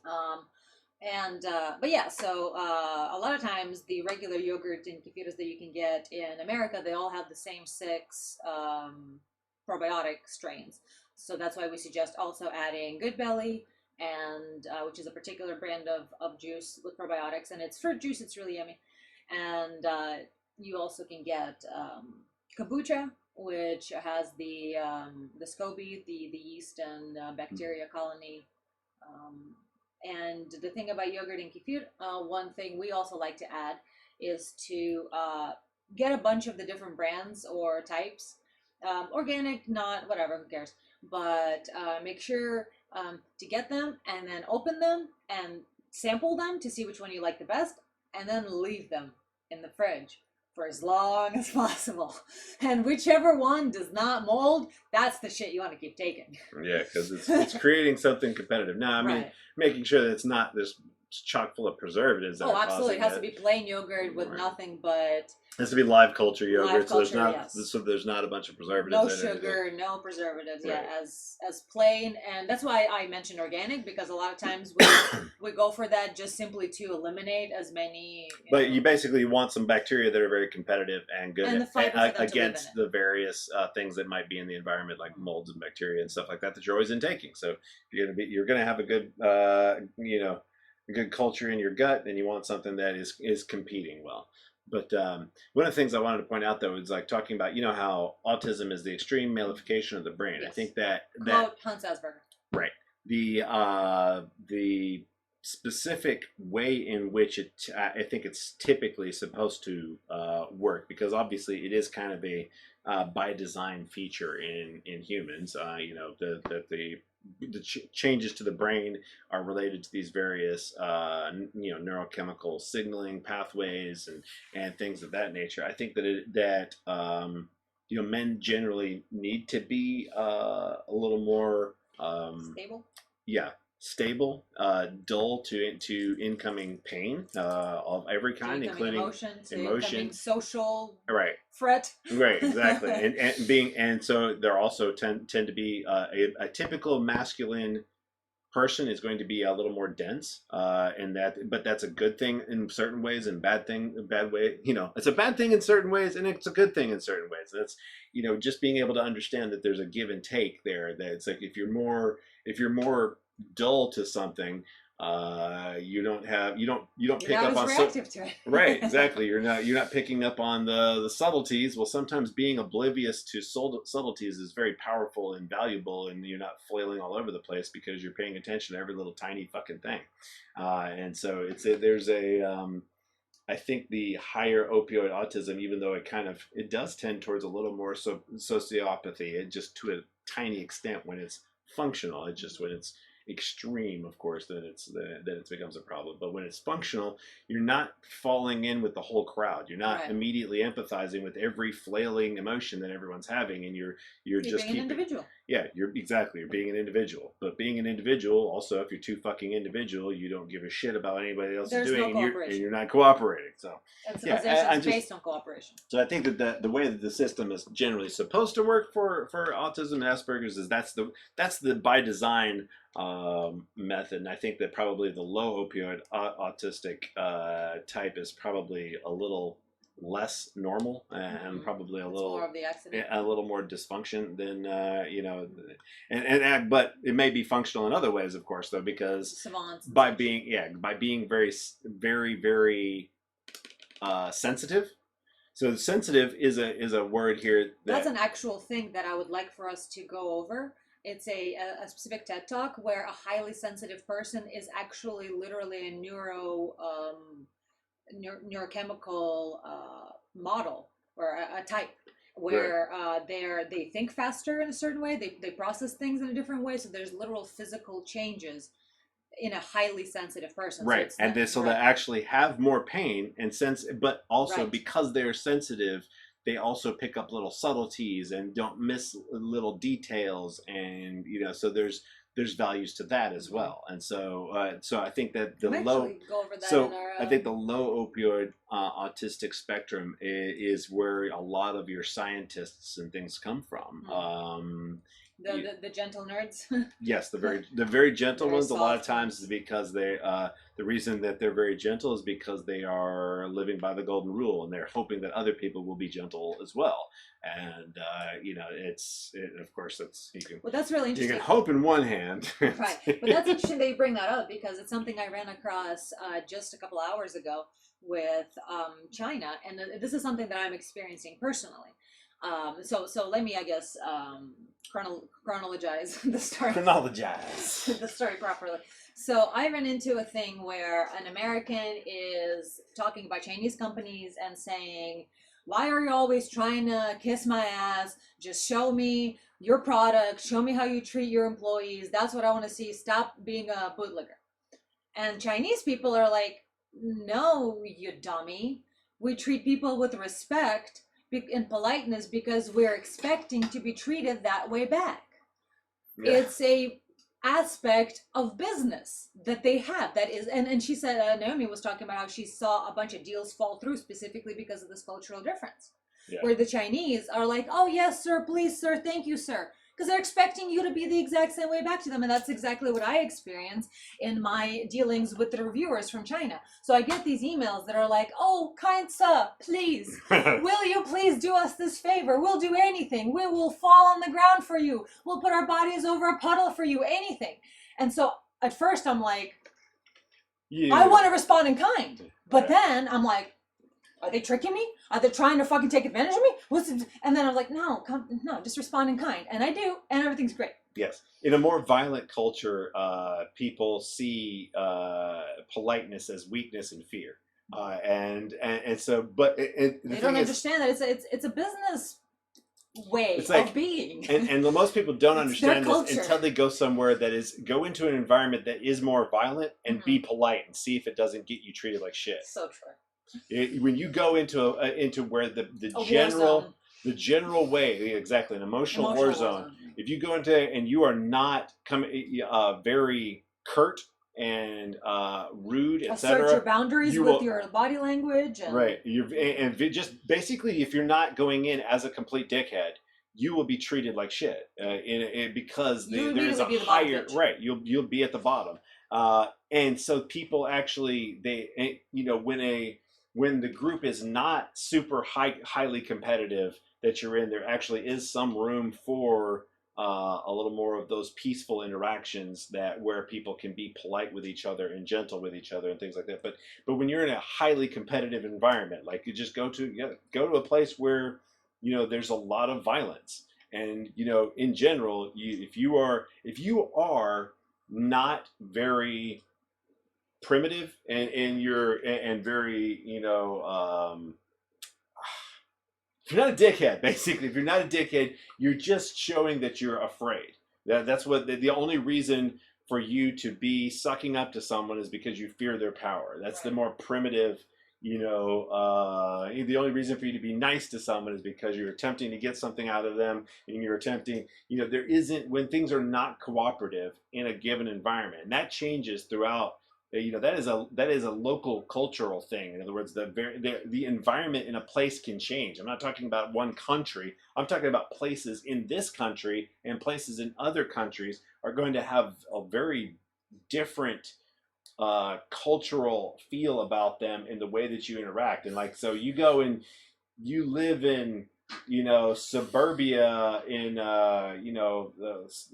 sweet little country town where everybody gets along and has and they haven't had many outsiders and everybody's friends with each other, and the way that those people interact, and take that set of interactions where you're saying yes sir. I actually grew up in a little country town, and everybody used yes sir and yes ma'am and things like that. It's just kind of, that was just the culture. But then you take that to some inner city where people are hanging on by by their teeth, and people are scrabbling, and people are killing each other, and there's crime, and and people are generally more fearful. You use that there, and everybody is going to view you as weaker, because they just because the environment is different, and people have adapted to that more competitive environment. And so it's the ever increase of competition. And you can actually see the changes in the brain that occur, because as fear rises, which that's basically fear is also part of the appropriate rage response. The fear leads to rage that allows you to react when something is dangerous, allows you to notice when things are getting dangerous. Fear leads to anger.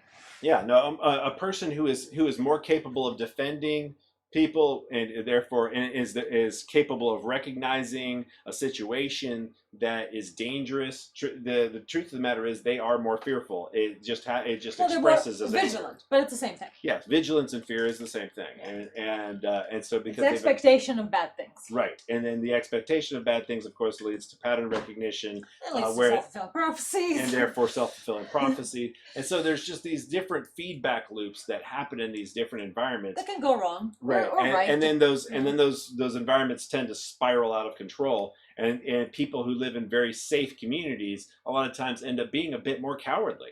They actually, even though they are polite and things like that in general, because they don't recognize danger, and they can react very badly to danger, or far too slow to it, right. or just freeze and because of the inexperience with it. So there is a level of necessity. Yeah, and so even though they have less fear overall in them, their fear response, because they've not grown enough reaction to a constant fear response, so they don't know how to act upon feeling fear, and therefore various things like rage. Should I be, is this there are so many people who in a life and death situation will fail to do the right thing because they've not been frequently in a horrible situation in their life. And that isn't, do you really hold that against people? No. That they've not been in some horrible fucking situation, some hellish, life experience, that they're good at being in a hellish life experience? You can't really hold it against them. So very good people will be pathetic at very important points of life, and that's why they will fail the rest of and that's why there's this thing where I talk about the sacrifice that is made by police and by soldiers and things like that also at the same time makes them, that's what people don't understand. You have to be less of a nice, and therefore less of a good, in general, cooperative sort of person who is less paranoid and is more when you're a warrior. But we need warriors, and so the idea of what is good. That's why Sparta was its own town. It was far away. They did their own thing. And then they were called upon. They had their own fucked up culture, which I admire. Yes. But it was fucked up leaving 10-year-old out to fend for themselves for 3 nights with the shit. But also, goddamn, those are some men, right? Right. And it's just understanding there's a give and take, and that there's a sacrifice of being a less good person that is a necessity of something that we need. Because the truth of the matter is, no, you're just not as good of a person. I'm sorry. In general, the overall dealing with other people, if you're good, dealing with the worst, if you're good at being good, if you're good at war, you are bad at being a human. But we need people who are good at war. So there's you need defenders. You need people who sacrifice being as friendly, being as capable of being understanding and forgiving. And because you have, when you want a good cohesive society, you need people who are quick to forgive. But when you need people who are good at stopping exploitation, you need people who don't forgive. So you have all these we have these needs of opposing things, that because there are these various situations, we do need these specializations that lose one good thing to get a different good thing. and that is all of us have these specializations. And I just wish people could understand our ideas of a good person a lot of times has to do with it's always having to do with what the situation you're talking about, because the truth of the matter is that person who's a dickhead in general, you know, when you're in a dangerous situation, that's the person you want to fucking follow. Okay, because they're gonna recognize danger quicker. They're gonna pattern recognize that shit. Okay, But when things are good, when you're talking about whether or not you should trust these friends, whether or not you should treat people with more justice and fairness and forgiveness and things like that, and give allowances. Don't listen to that person. They're gonna be fucking wrong because they're gonna be paranoid. They're gonna be expecting the worst of people. They're gonna see human beings as shittier. They're gonna bring about the world that they're used to living in. Exactly. They create it because they defend them. They preemptively defend. And what preemptive defense is attack. And so it's like understanding. Offense is the best defense, right? And so therefore all of us have to understand you can't be both of those people. You can't always, you have to make some choices. You could be kind of a shitty version or kind of fairly good. It's just like you can't be a marathon runner and a heavy lifter. They're two different body types. Right. And the endurance and things like that you need to be able to marathon breaks down all the muscle that you need to be a heavy lifter. And if you're trying to reach Olympic levels of that shit, you just can't. You could be fairly good at lifting heavy weight and pretty damn good at you know, distance running, but you're not going to be as good as the people who specialize in one of those things. And we need the specialists. We also too need the generalists, but you just have to recognize what you're giving up if you choose to be a specialist or if you choose to be a generalist. And it's like, I wish this was more like people. I don't understand why this isn't something absolutely everybody understands and talks about from the very earliest of age, because it's easier to say conservatives bad, liberals bad. Right, exactly. That's true. Because when it comes down to it, that's kind of what we're talking about here. But you know, the conservatives know this. They're like, hey, when the end of the world hits, y'all gonna be coming to me because I got the gun, motherfucker. Like, yeah, you're right. You're kind of right. Yeah. We will join up with people who've got the guns. Right, and you've been stockpiling, and all of your stockpiling has exploited people around you, and you didn't know it. Oh, whoops. And there's a lot of people that have been dying and fucking up in this whole time. But you're good at stockpiling. You're damn good at doing that thing that's destroying everything. And at that one situation when we need it, we will need you. And you're causing us to need it. And you're causing us to need it. Right. Oh shit! Oops. But yeah, that's good. I know that was very controversial what I just said, but you know, that's well, but I mean, it's sort of a bad example to what we were saying, because you said we need warriors, and now you're saying we don't need warriors. We do need warriors, but we don't necessarily need people stockpiling. And we don't necessarily need warriors among us, is what I think. Yeah, well, what we need is Texas can secede all at once. No, what we need is for people to understand that warriors need to be around warriors, and the people who forgive and build society need to be around people who forgive and build society. And to not take offense to each other. And the cooperators and warriors need to know that they're two different types, and that they're not going to get along, valid, and that they're both valid and completely irreplaceable. Both of them are completely irreplaceable. That's the thing that's difficult to get. Mm-hmm. They are both irreplaceable, but they're also not meshable. Yeah, and understanding who is good at what decisions where is the thing that is the part of our political difficulties. Mm-hmm. Understanding who should be making the decision when it comes to should we be stockpiling and sucking in resources like a vacuum forever, and because we will never be safe because there'll never be enough resources to keep us from death. And you know, so there is a drive to grow, suck in more, create more stuff, because you'll never be safe enough. You got to stockpile more, and that's a devourer. That's how war is created. And what are they also doing is they're trying to prevent the bad thing that could happen if anything goes wrong. And so there's and then if you don't stockpile at all, if you don't plan for the future, if you're always confident that everything's going to go right, well then something is going to go wrong and everything's going to collapse. But in the meantime, the society that you build... But that's why we're supposed to have a balance between those things. We're not supposed to allow people to stockpile infinitely, and we shouldn't have people who just piss away everything and never plan for the fucking future either. And so there's just being able to understand who is good at what and why and what when and who necessary. Is bad at what and why I think it's I think we would integrate better if we started understanding these lessons Definitely. more. And we'd Definitely. understand the balance between conservative and liberal viewpoints, and where they fail and why they fail, and and where they succeed and why they succeed, and where they become too a feedback loop that goes out of fucking control when they're at their extremities. And so I think it's just, if we could just get more understanding around that, I think that we could. People could be okay with being a certain type and saying, I am extremely fucking valuable, In even my though I'm place in the world. Right. But then being able to recognize I am not extremely valuable in all circumstance. I Just am like not an perfect immune in all system. circumstance. Just like an immune system causes allergies when it starts attacking itself. Exactly. You need an It's like, immune well, let's just system. keep amping up the immune system until I melt. Like, no, immune cell does not need to be mad at the heart cell. Like, it's not. You can both coexist. You both have jobs to do, and neither of you is superior, and neither of you is inferior. Yeah, and getting that across is But you're both inferior and you're both superior in different ways. That's right. And getting that across is just so fucking hard because everybody's how long did it take us to try to explain this? You know what I mean? Well, exactly. You can't condense it into a 60-second soundbite. There's certain things you just cannot ever. Exactly.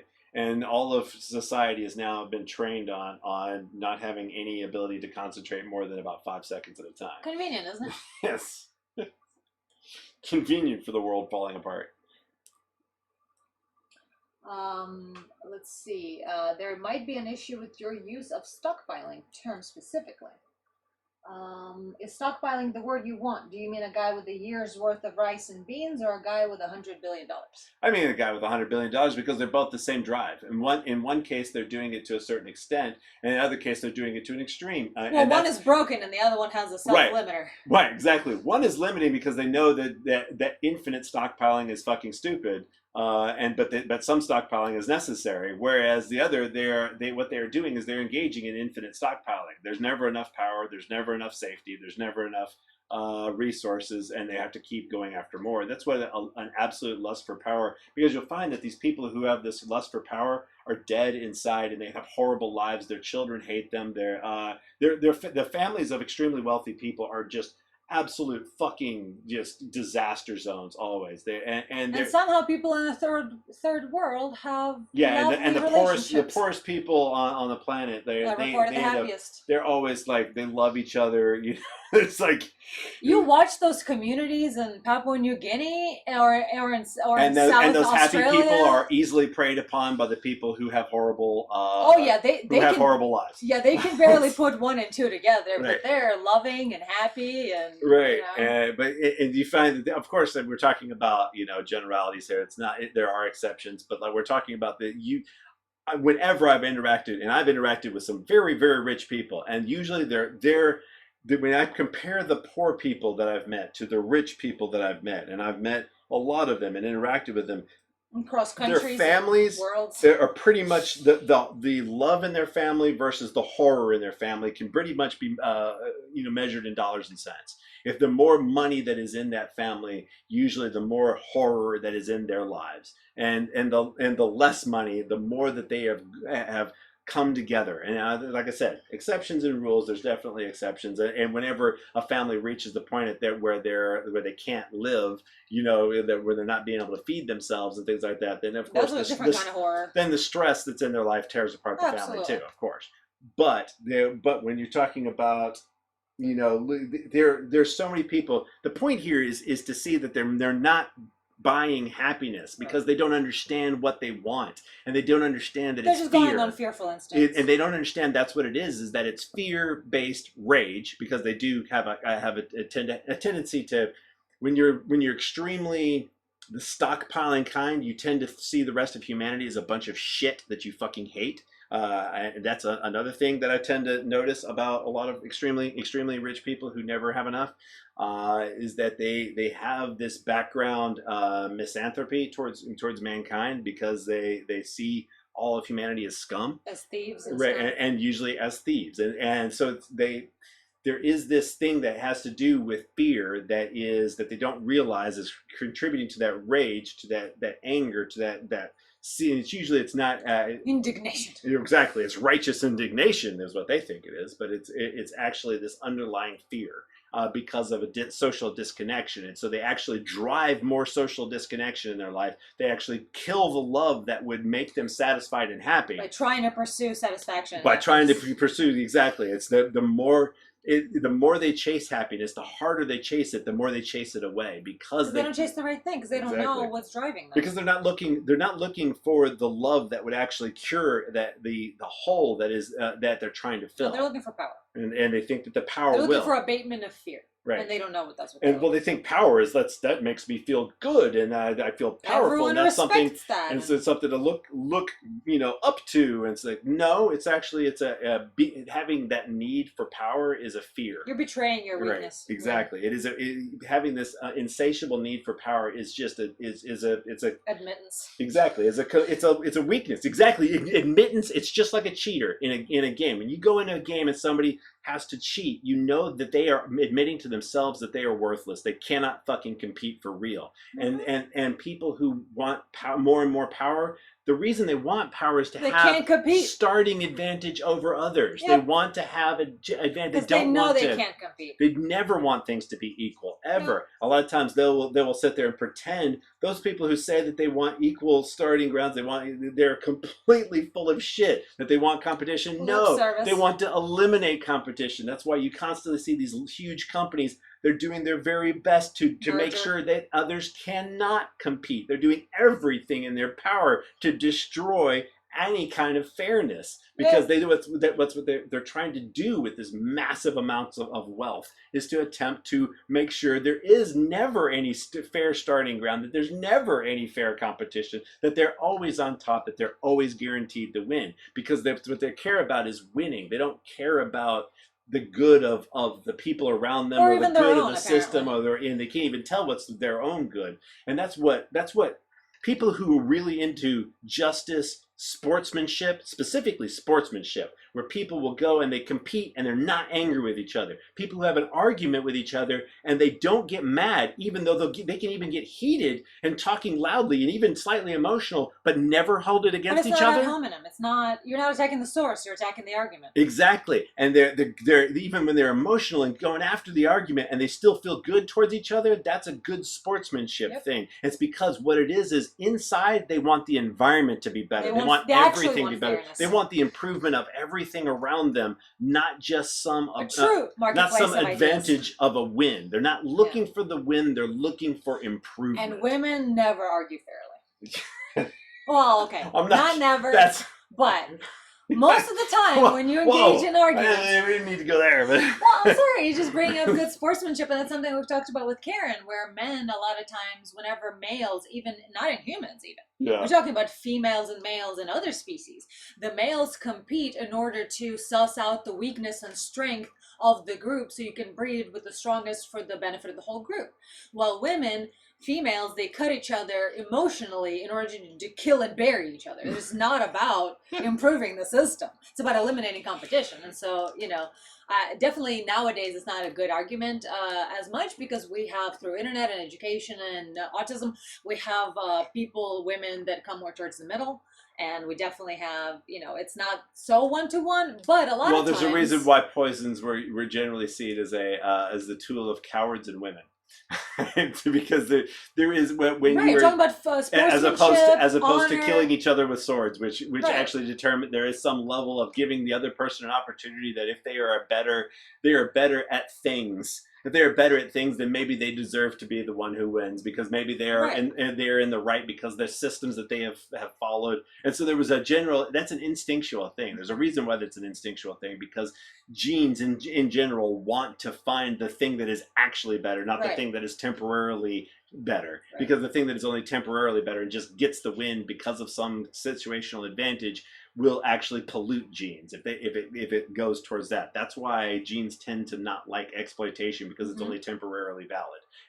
Genes tend to search for systems that are more long-term valid, and so there's been a habit of that kind of searching in genetic profiles. So that's why there is this these instincts for justice and things like that actually are there, and that's why we hate things that give that. When we have those instincts, that's what we hate, those instantaneous, momentary advantage things. But they keep cropping up because they do tend to give instantaneous, momentary advantages. And so for short periods of time, exploitations will work. And so therefore, it's various just seems to be a will gendered exploit, thing in general, but it may not be, maybe not necessarily, because these days gender between the legs doesn't correlate 1-to-1 to the brain type anymore as much as it used to. But there's this interesting interplay. Certainly not. Right. But there's an interesting interplay between the male's sort of drive for the betterment of the system Good and the female drive for looking for exploits of that system. Yeah, and it's cheaters. It's people who are cheaters, who don't care about justice. They don't even want to know if they are better than other people, and they don't want to see, because they truly believe in their own weakness. And that's what a cheater is that somebody who really deeply believes knows that they can't win. Right, and not only that, they refuse to get any better. That's the thing, is because they believe so strongly in their own weakness that they'll go after exploits instead of competing, on an actual level basis. It's because they believe that they can't even improve or don't care to, and so they'll take the easy route. They're the kinds that take the easy routes to thing, and that's why those kinds of people destroy everything. They are the destroyers. The cheaters are the fucking destroyers. That's why we hate cheaters. Yeah. They destroy their environment because they're choosing lies, and that's why we hate lies. That's why we hate because that's part of exploitation. The boy and the wolf. And so it's because it's a short wolf. There we go. It's a short-term system that destroys better long-term systems. Exactly.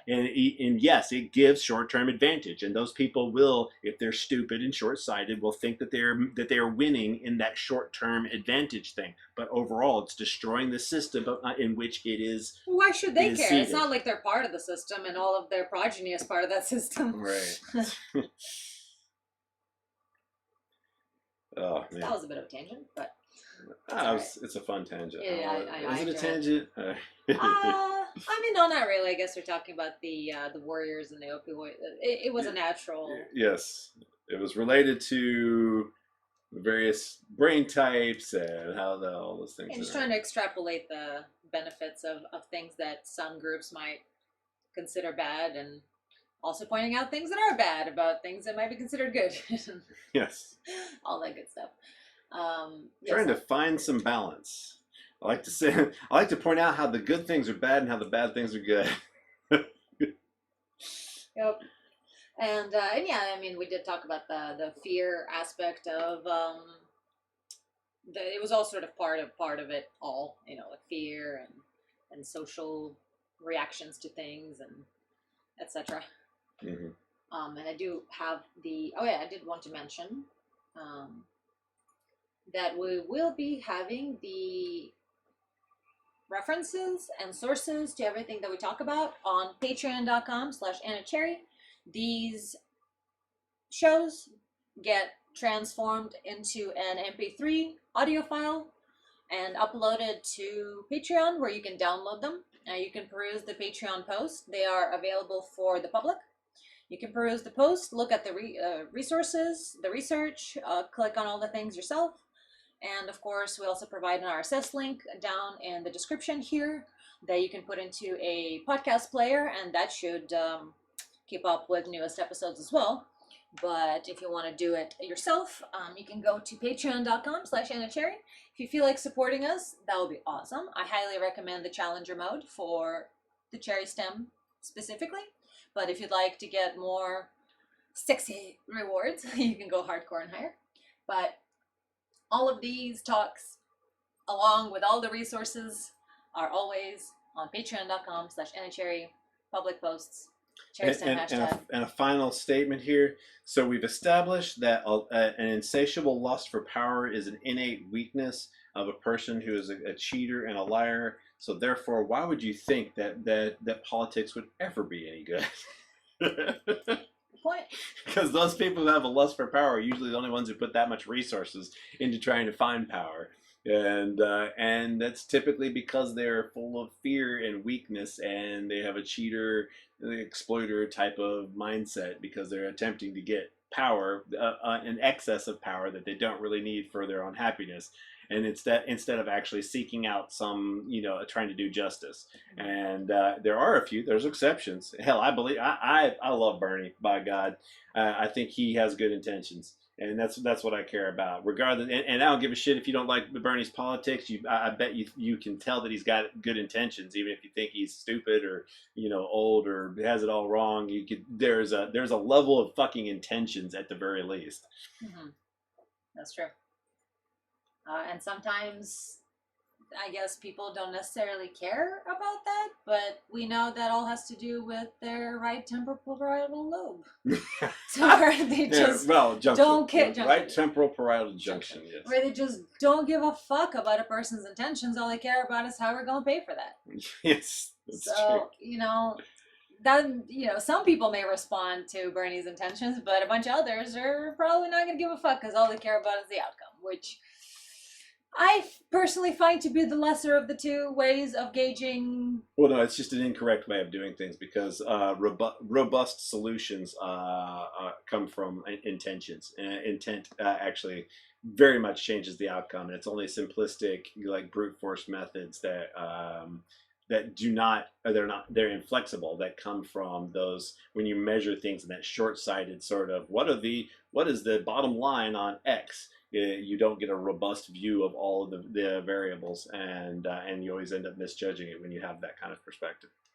That's why we care about intentions. It's because we're recognizing a robust set of the outcomes that will come from this. In other words, when a person has good intentions, the outcomes in general will be a certain way. Whereas if you simply look at a person did X in this specific instance, and if they kept doing that one particular thing over and over, it would still keep coming out good. So therefore, it is good regardless of their intention. That is a stupid way of seeing things because first off, they won't completely repeat that exact behavior because that exact situation will not happen.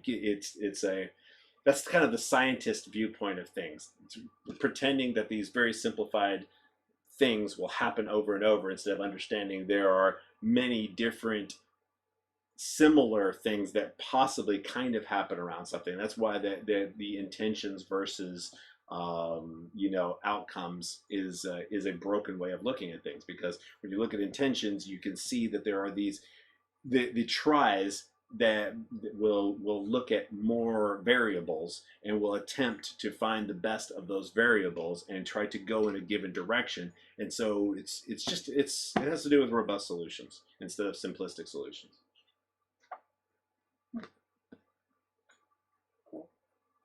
I don't know what robust solutions means, but robust means like a multivariate. It's multi-pronged, looking at a lot of different things simultaneously and measuring them all and being able to handle all of their variations. That's what more robust usually refers to. It's vague. Flexible and handling lots of variation and things of that nature. Me too. At least that's the general connotation. I think his good intentions will fail to override the bad intentions of all other politicians. That I actually could kind of agree with. Yeah, that's always a worry. But that's that. What are you gonna do about that then, though? Burn it all down, Pookie. Burn it down! Burn this motherfucker down, Pookie! Yeah. No. There's at least if it's, I don't know. I think if it were to go in the right direction, that an avalanche starts with a snowflake, and one snowflake can't be an avalanche. Snowflake. Yeah. but it can start one, and I think that even if the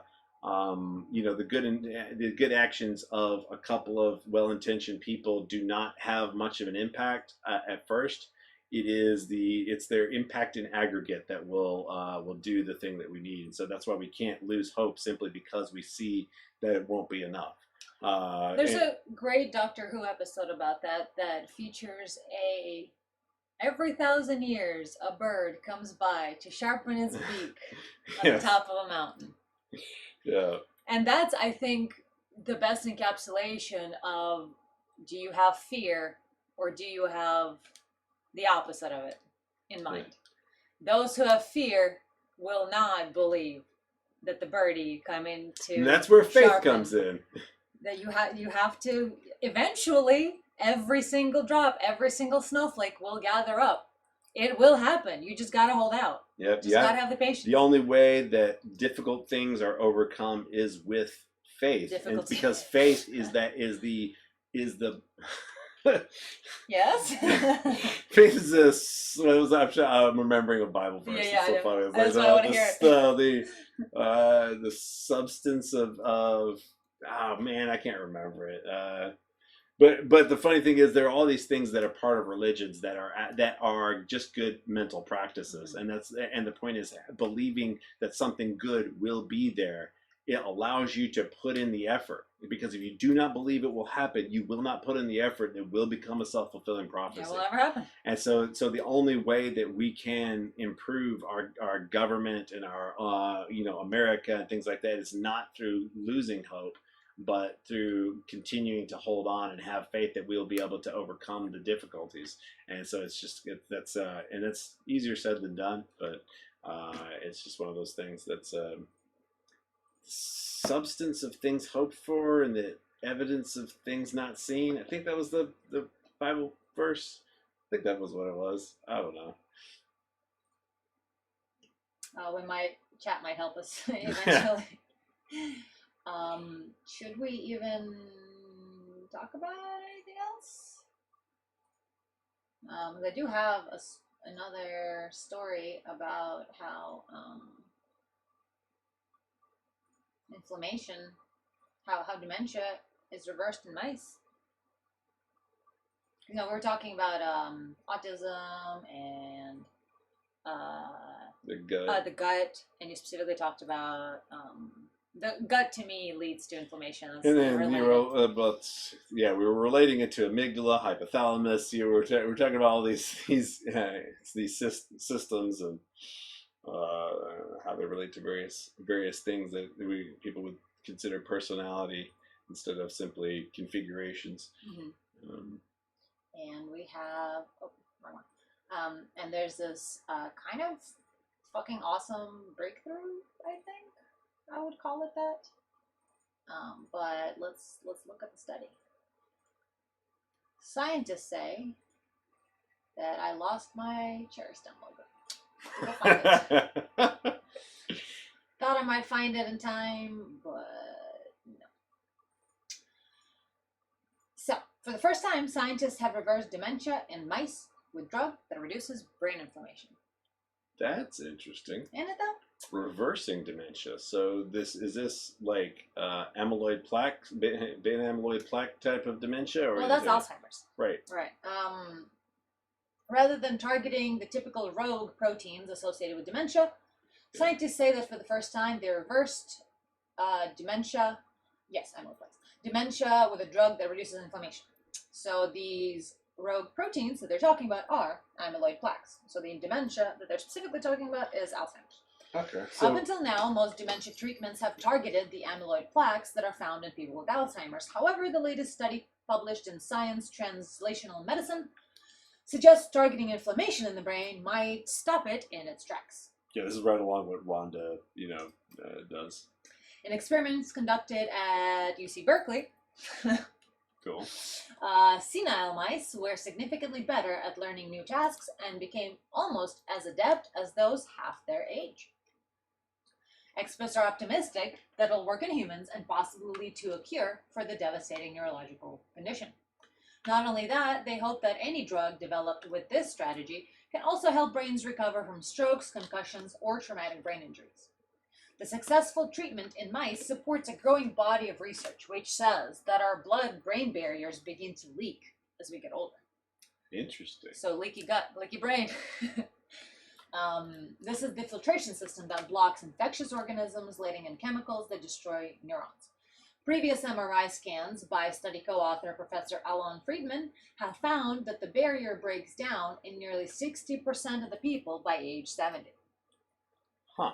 Experiments in mice showed that causes an inflammatory fog that alters the brain's rhythms, causing tiny seizure-like events.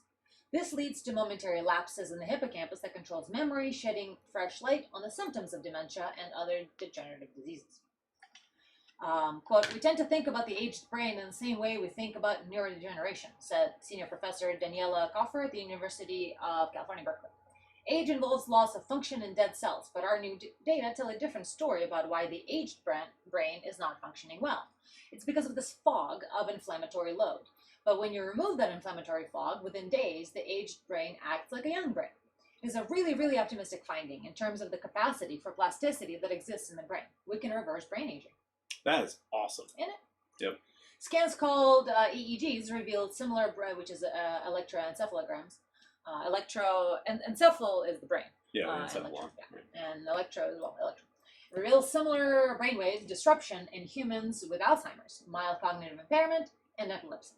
It means leaky brains and abnormal brain rhythms, detectable by MRI and EEG scans, respectively, can be used to flag people with dementia, as well as signal an intervention opportunity using a drug to slow or reverse the disease. The drug, called IPW, blocks a gene known as TGF-beta that fuels the inflammation-triggering blood protein albumin. So it is working on a genetic level, which I sometimes have issues with. What? What? The drug blocks a gene known as TGF-beta, and that gene fuels inflammation because it triggers a blood protein called albumin. That's weird. We now know 2 biomarkers that tell you exactly where the blood-brain barrier is leaking, so you can select patients for treatment and make decisions about how long you give the drug. Okay, so it's not permanent, it's just blocking that gene's transcription. That's not too bad. You can follow them, and when the blood-brain barrier is healed, you no longer need the drug. So, well, that's nice. They actually have a model from beginning to end in mice. Oh, that's, seems, yeah. And the pharmaceutical company will take care of that, though. They'll be like, no, you're going to have to take this drug forever. In increasing doses. When they gave the drug to mice in doses that lowered the gene's activity, their brains looked younger. There was less inflammation and improved brain waves, as well as reduced seizure susceptibility. The mice also navigated a maze and learned spatial tasks similarly to a young mouse. That is awesome. In an analysis of brain tissue for humans, Professor Koffer found evidence of albumin in aged brains and increased neuroinflammation and TGF-beta production. So all the things that were happening in mice, they found that all in humans with Alzheimer's. So it seems to be a one-to-one system between the species. Yeah, I remember Rhonda saying something about like the albumin is somehow familiar. no, not that. Well, albumin. That's too familiar. There was something having to do with it not necessarily being the amyloid beta plaques that were the problem, that the plaques were building up because of the inflammation. So they were looking too far downstream. And I think I remembered that Rhonda saying something about that when in her own research. So that makes sense. That it's not the plaques causing the problem. The plaques are more of a symptom. Yeah. They are causing a problem also, but the point is that they're not the cause. They're an effect. And so they're a comorbidity, not a causality. Right. So that was that, and that's awesome. So we'll look for more developments on that front, because I'm fairly certain it's a new study. Let's see. New. The real. December 7th. Oh, that's 2 days ago. Fairly recent. 2 days Fairly recent, 2 days ago. I also have another one that was published 4 hours ago. Speaking of inflammation, and going back to what we started with, seasonal December stuff. So the flu season's here, and it's off to an early and weird start. Okay, then. So here's why the flu season is so unusual. The flu season is here, and it's off to a strange start. The first unusual thing is how early it arrived. There are now 12 U.S. states reporting high levels of flu activity, mostly in the South, and we have a map here, and 15 states reporting moderate activity, according to CDC. For comparison, at the same time last year, just 2 states reported high levels of activity, as opposed to 12, and only 3 states reported moderate activity, as opposed to 15. And here we have a little map, and the red, of course, is the highest activity level, with green being moderate. So it looks like, aside from, I guess, is that Oregon or Washington? The toppest one that connects to Canada? Washington. There's Washington in the top corner, yeah. And then aside from Washington, right everything there. else is like, everything that borders Canada, aside from Washington and whatever is next to, That's Michigan up there. well, Michigan's the green one, No, Michigan was up. isn't it? Oh wait, I mean, you might be getting Michigan and the other Minnesota, right? Hold on. Okay, so we have this orange one. Yeah. Washington is fucked up. Arizona's fucked up. All of these are just fine. Whatever here is, this is Michigan, with Right. the lake Right. in the middle of it. Yep. What's next to Michigan? That's so Ohio. South and North I think Dakota. Is that? I think that's OH10. I mean Ohio. What is that? I think that's Minnesota. What is that? I think that's North Dakota. Damn, Puerto Rico. Yeah, Puerto Rico and the entire South are just. I'm really bad with the Me states. too. Actually, I guess I'm fairly okay, but in this like. I'm terrible with them from just shapes. Like, I need surrounding names to, I used to think Kentucky was like on the West Coast. Like, don't listen to me. Mostly because of Hey Arnold, because they had a Asian girl in glasses, and from Kentucky, Okay. and it was I watched it in Russian, so she didn't have the drawl.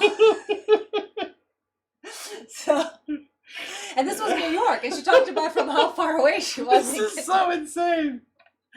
The reason you're bad with states is because the Hey Arnold Well, had an Asian girl in glasses from Kentucky. That's not why I'm Got bad it. at Okay. states. Just an example of how bad I am at them. I used to think Oh, Kentucky was on the West Coast, all right? I had that fucked up of a vision of the states. Okay. All right, so we got the little map. You guys see that? Okay. Yeah, 12 states, high activity, 15 moderate activity. There's probably overlap between them. Because that's 15 and 12 is already, well, no, we have 50 states. So half of them. I'm an American citizen, okay? I am proving that I'm an American citizen by being bad at American geography There more you go. than That's true. anything That's else. true. You are Okay. very good. Very good. I'm getting You make an embarrassed. excellent Russian spy. Thank you. You're supposed to tell people that. Open secret. Hide in plain sight. Yep. What's more, that most of these flu infections right now are being caused by a strain of the virus known as influenza B, which is unusual because most of the time the flu season kicks off with influenza A, which is the H1N1 and H3N2 predominating, while influenza B shows up towards the end of the flu season in the spring. That's a long ass flu season. No wonder I get sick twice. It's like sometimes, not sick, but like I get sniffles in the winter and I get sniffles in the spring. And I used to be like, man, are we not used to living here yet? Why am I getting seasonal sniffles? What the fuck? Turns out the flu season takes like half a year. Okay, generally, this is a quote from Dr. Bernard Wiederman, an infectious diseases specialist at Children's National Hospital in Washington. Generally, we see influenza B toward the tail end of the season. No need to, and that's the end of the quote. Great. No, we haven't seen this predominance of influenza B in the modern era when we have had ready access to rapid molecular testing. Okay. There could be another peak in flu activity with influenza A strains later in the season, he added. The CDC estimates that there have been at least 1.7 million illnesses, 16,000 hospitalizations, and 910 deaths from the flu so far this season. Holy shit. Well, that's always Almost in like. 1,000 people died. Well, that's like people who are 85, Ah. 95. Yeah, it's always like really, really old people, and then an occasional baby. It's like there's like 900 of them, and you know And 10 babies. we're old. No, and like one baby. Is then they say children and old people. But it's not too late to get a flu shot. I don't know about that, because from what I understand about the flu shots, they not the scientists, but I don't know who comes up with it, the CDC or who. But from what I understand, the way they do flu shots is they predict what fluid's going to be, and then they shoot people up with it, and then if it's not that one, they try another one. Yeah, So- it's like I don't know about all that. Doesn't seem that useful, to be honest. I don't like the. I've never gotten a flu shot, for the record. Yes, I don't like the tenuous nature of the idea of vaccinating so much. So is 6 months and older, got to get right. that shot. Yeah, I mean, there's when you're talking about vaccinating against very harmful diseases, of course. But when it comes to like just crazy, like every They do have- fucking 6 months getting vaccines, I'm not thinking that I think there's a risk to reward ratio there that they've got fucked up. Well, the current flu vaccine is quadrivalent. Quadrivalent, yeah. It protects against 2 strains of influenza A, and I'm assuming H1N1 and H3N2, and 2 strains of influenza B, and clearly it's not protecting against this influenza B. so that's happening. People is dying. It's sad, or not. I don't know. Or they were 85 and like the bacteria in the room would have killed them too. Yeah. True.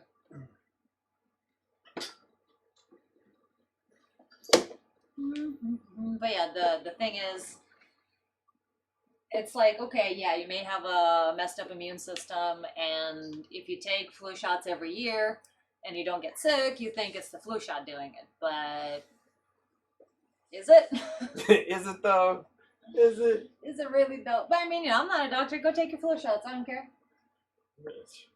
Yeah, go take every fucking 400 fucking medicines that the doctors give you when you're old. Sure, why not? I'm not going to, but you sure can. Go for it. They'll have your medicines going in a never-ending loop. You'll take 400 pills a day. Oh yeah. Bum, bum, bum. See, I'm fairly healthy. I don't have diabetes, so I've never had to take a flu shot. But whenever you have other things that are wrong with you and other medications that you're taking, hey, who even knows how that's going to interact? If you got AIDS or something, and you're like, yeah. you're immune compromised, then maybe you should be taking a flu shot. Yeah. It's like, I don't know. I don't know exactly. We don't fucking know. I haven't cared enough about it to look that deeply into it. I've cared enough about it to say I don't need it. And that's good enough for some of us. But hey, your body, your choice. And now I got Yes. my body, my choice. Take every one of them drugs that that those pharmaceutical companies push you. Sure, do it, or don't. I mean, it's like, I don't know what to say about that. Because on one hand, you're supposed to trust doctors, but on the other hand, No, I think that's just stupid to trust doctors. in America, it But- tends to be. Yeah. Yeah.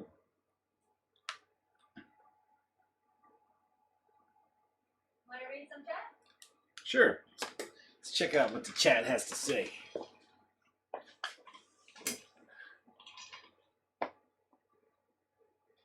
Yeah, probably so. It's like I'm not a big fan of extraneous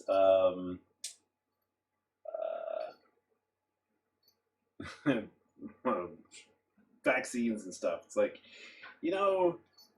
I don't know. Even with killed viruses, there's I just think there's some risks that they're not aware of there in the that they're fiddling with things that they think that they've got more of a handle on than I think that they've got a handle on.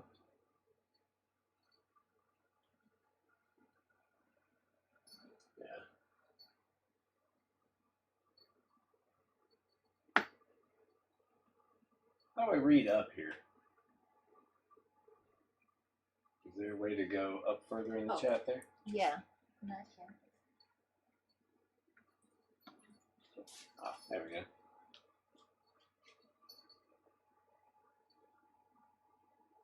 I mean, I was covering pretty much everything that was relevant as we went along, but Yeah. you weren't filling the air as I went to the bathroom, so I had to suggest something. Well, I'm not that good at just filling space. Well, actually, I'm pretty good at filling space, so long as people are okay with some of my pet interests. But Oh hell, they have to be. They come into our home, come to our house on a day of our daughter's wedding. On the day of my daughter's wedding. So, So the Irishman was pretty good. yes, it was.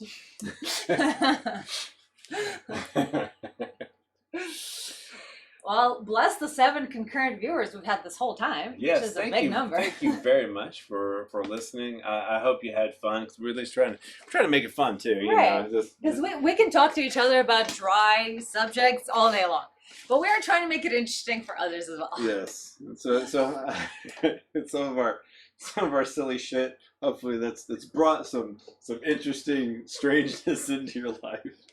That's the most we can hope for. Novelty. We will bring novelty, by God. As a low opioid and high opioid autistic together, with our powers combined. we expect you to at least find us interestingly weird.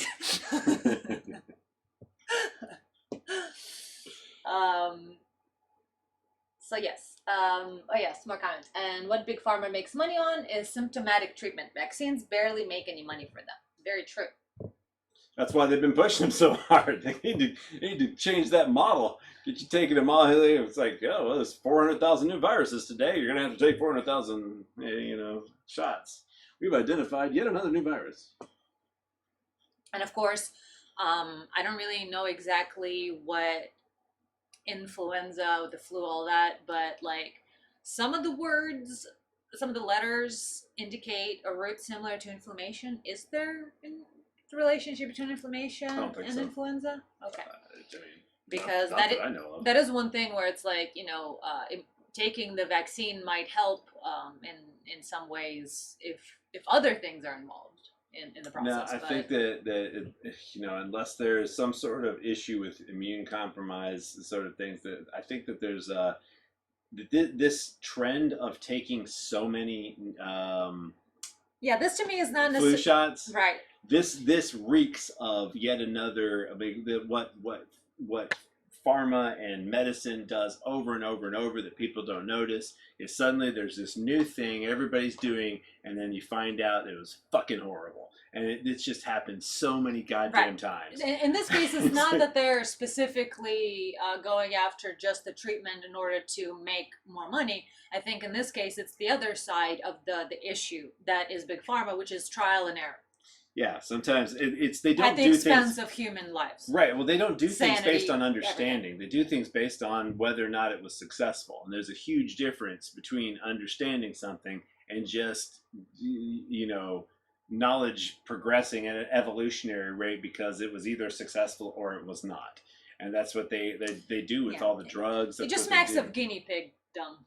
Yeah, it really does. And that's what I don't it's like just, about it's happened so many fucking times, and I know that they don't understand what they're working with. They're guessing at it. Oh. And Yeah, we have plenty of actual literal confessions of like, we don't know how this works, but I guess they're completely fucking straightforward and open about how that they don't know how all of these fucking drugs, where they've got no fucking clue. They just threw shit at a wall until it's stuck. They don't know how Ritalin works. They don't know how and then SSRIs afterwards, work. You find just drug after drug after drug after drug just fucking people up, just over and over and over. And so this is, I just see this as just, and in this case, it may not be monetarily. Right, it's not that issue, it's the other issue. Well, no, it could just be motivated by fear or, and a desire to try to, to just put something out there because people also are, people are affected by each other. That's why they want children to be vaccinated so that Well, other children don't get hurt. right. by There them. has been this fascination with vaccines because of the anti-vaxxers, and so especially in the past 2 years. and then there was that craziness about the swine flu. It's like, yeah, my son had swine flu. He got a little sniffle. It's it just was just no effect. Right, we're working on the amplification. Yeah, I mean, he had H1N1. He specifically had that one, the one that was like the big killer. And you find out it's like no, it's just there's a whole lot of bird flu, swine flu, this flu, that flu is a whole lot of like. The media made money on getting people all whipped into a frenzy, and people selling things, people selling fear. There's always a market for that, and so there will always be people selling it. And so it's like, yeah, I just don't, we talk about 910 people have died, and so you're like, oh my God, that's such a big number. But then you look at the number of people killed by police, which is more in a year, which is more than that. And even that number, everyone will be ready to tell you that it's really not that big of a number compared to other things that people die from, like heart disease, like car accidents, like whatever the fuck else, alcoholism, heart failure. I don't know. That is an issue. The amplification and the fear mongering of the media. It's number one trending story. Infant dumped in the red ants fucking thing. That's what people are going to. And media wants the clicks, so it's gonna oblige. Yeah, so people pay attention to things that are dangerous. And that's why there's so much money in feeding people's fear. Because people are hardwired to look for things that are dangerous and fearful, and so that's why there's a market for it, and so of course the market gets more and more saturated and becomes a feedback loop, and people become more and more fearful, and and remember when we were talking about the fear causes? Oh yeah, all these things are related, aren't they? But anyway. Yep. Anyway. So we might discuss the how microbiome feeds fear in the Patreon after chat. Because I'd like to go over that since we've been talking about it. I don't want to just drop it off in the resources without. And let me just say, I don't understand where the fuck Donnie Darko gets off on being against the fear versus love thing. That movie pissed me off. That movie can go suck a dick. I fucking hate that movie. Donnie Darko. Wait, isn't he supposed to be a Christ figure? So wouldn't Christian type people be super into love versus hate? No, versus fear. Love versus fear. No, it was love and hate. No, fear. Oh, was it fear? Yes. Oh, okay. Well. Yeah. So anyway, point is, wouldn't Christian people be like super into that? Not necessarily. No, because that's my question. Because the movie is this dude is a Christ figure. He died for your sins. That is the point of Donnie Darko. Yes. So, but no, and it was a bad guy. It was a pedophile who was right. So I'm thinking of what minds created this movie. Did they believe? No, they believe the opposite. Well, no. Given the fact that they made Donnie Darko be a Christ-like figure, that means they believe that Jesus died for our sins. So that is the kinds of minds that created this movie. Why the fuck would they be against love versus fear? How is that not a Christian thing to be? Love versus fear. That seems to go right along with all the other teachings. Part, I don't think that the being that recognizing. But I guess you're supposed to be afraid of God. God fearing is a good thing. Yes, that's what it is. Gotcha. That's exactly what it is. That's why they don't like it. Oh my God, you put your finger right on it. Good going. Yay. Yes, they think that fear is a good thing. So that would be okay. Yeah. Wow. Yeah.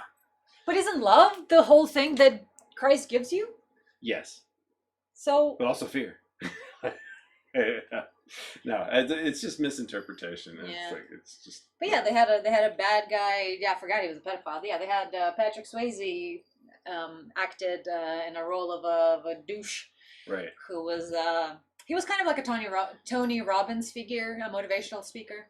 Yeah, because they live in fear. Literally, you can show how the fucking neurons synapse on each other, inhibitorily, where love and fear actually block each other out in certain ways. Where there's literally fear blocks love and love blocks fear, and it's and they have these feedback loops. It's just fascinating to see that it's literally right there in the systems of the brain. So the fact that we talked about fear and oxytocin today in terms of autism and other stuff, and we've talked about kappa opioids in the salvia episode, and we've talked about autism and oxytocin in the autism 2.0 mankind thing, and I will be linking all of those as a card in the corner so you can listen to all of our other episodes.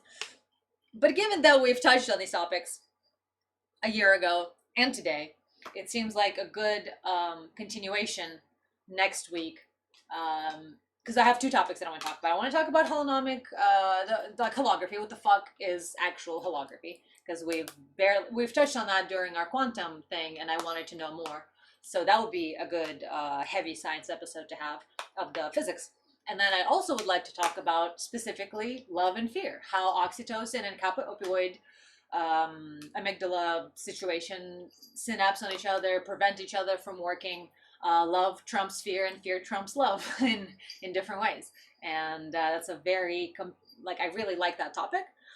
It is very relevant to other things we talk about, and I think it's relevant to the very nature of everything from politics to economics to just the human experience, understanding our society, good versus evil versus if there is a good and evil versus right, how do you define that, what is good, all of those things are related to this topic in one way or another. Yep.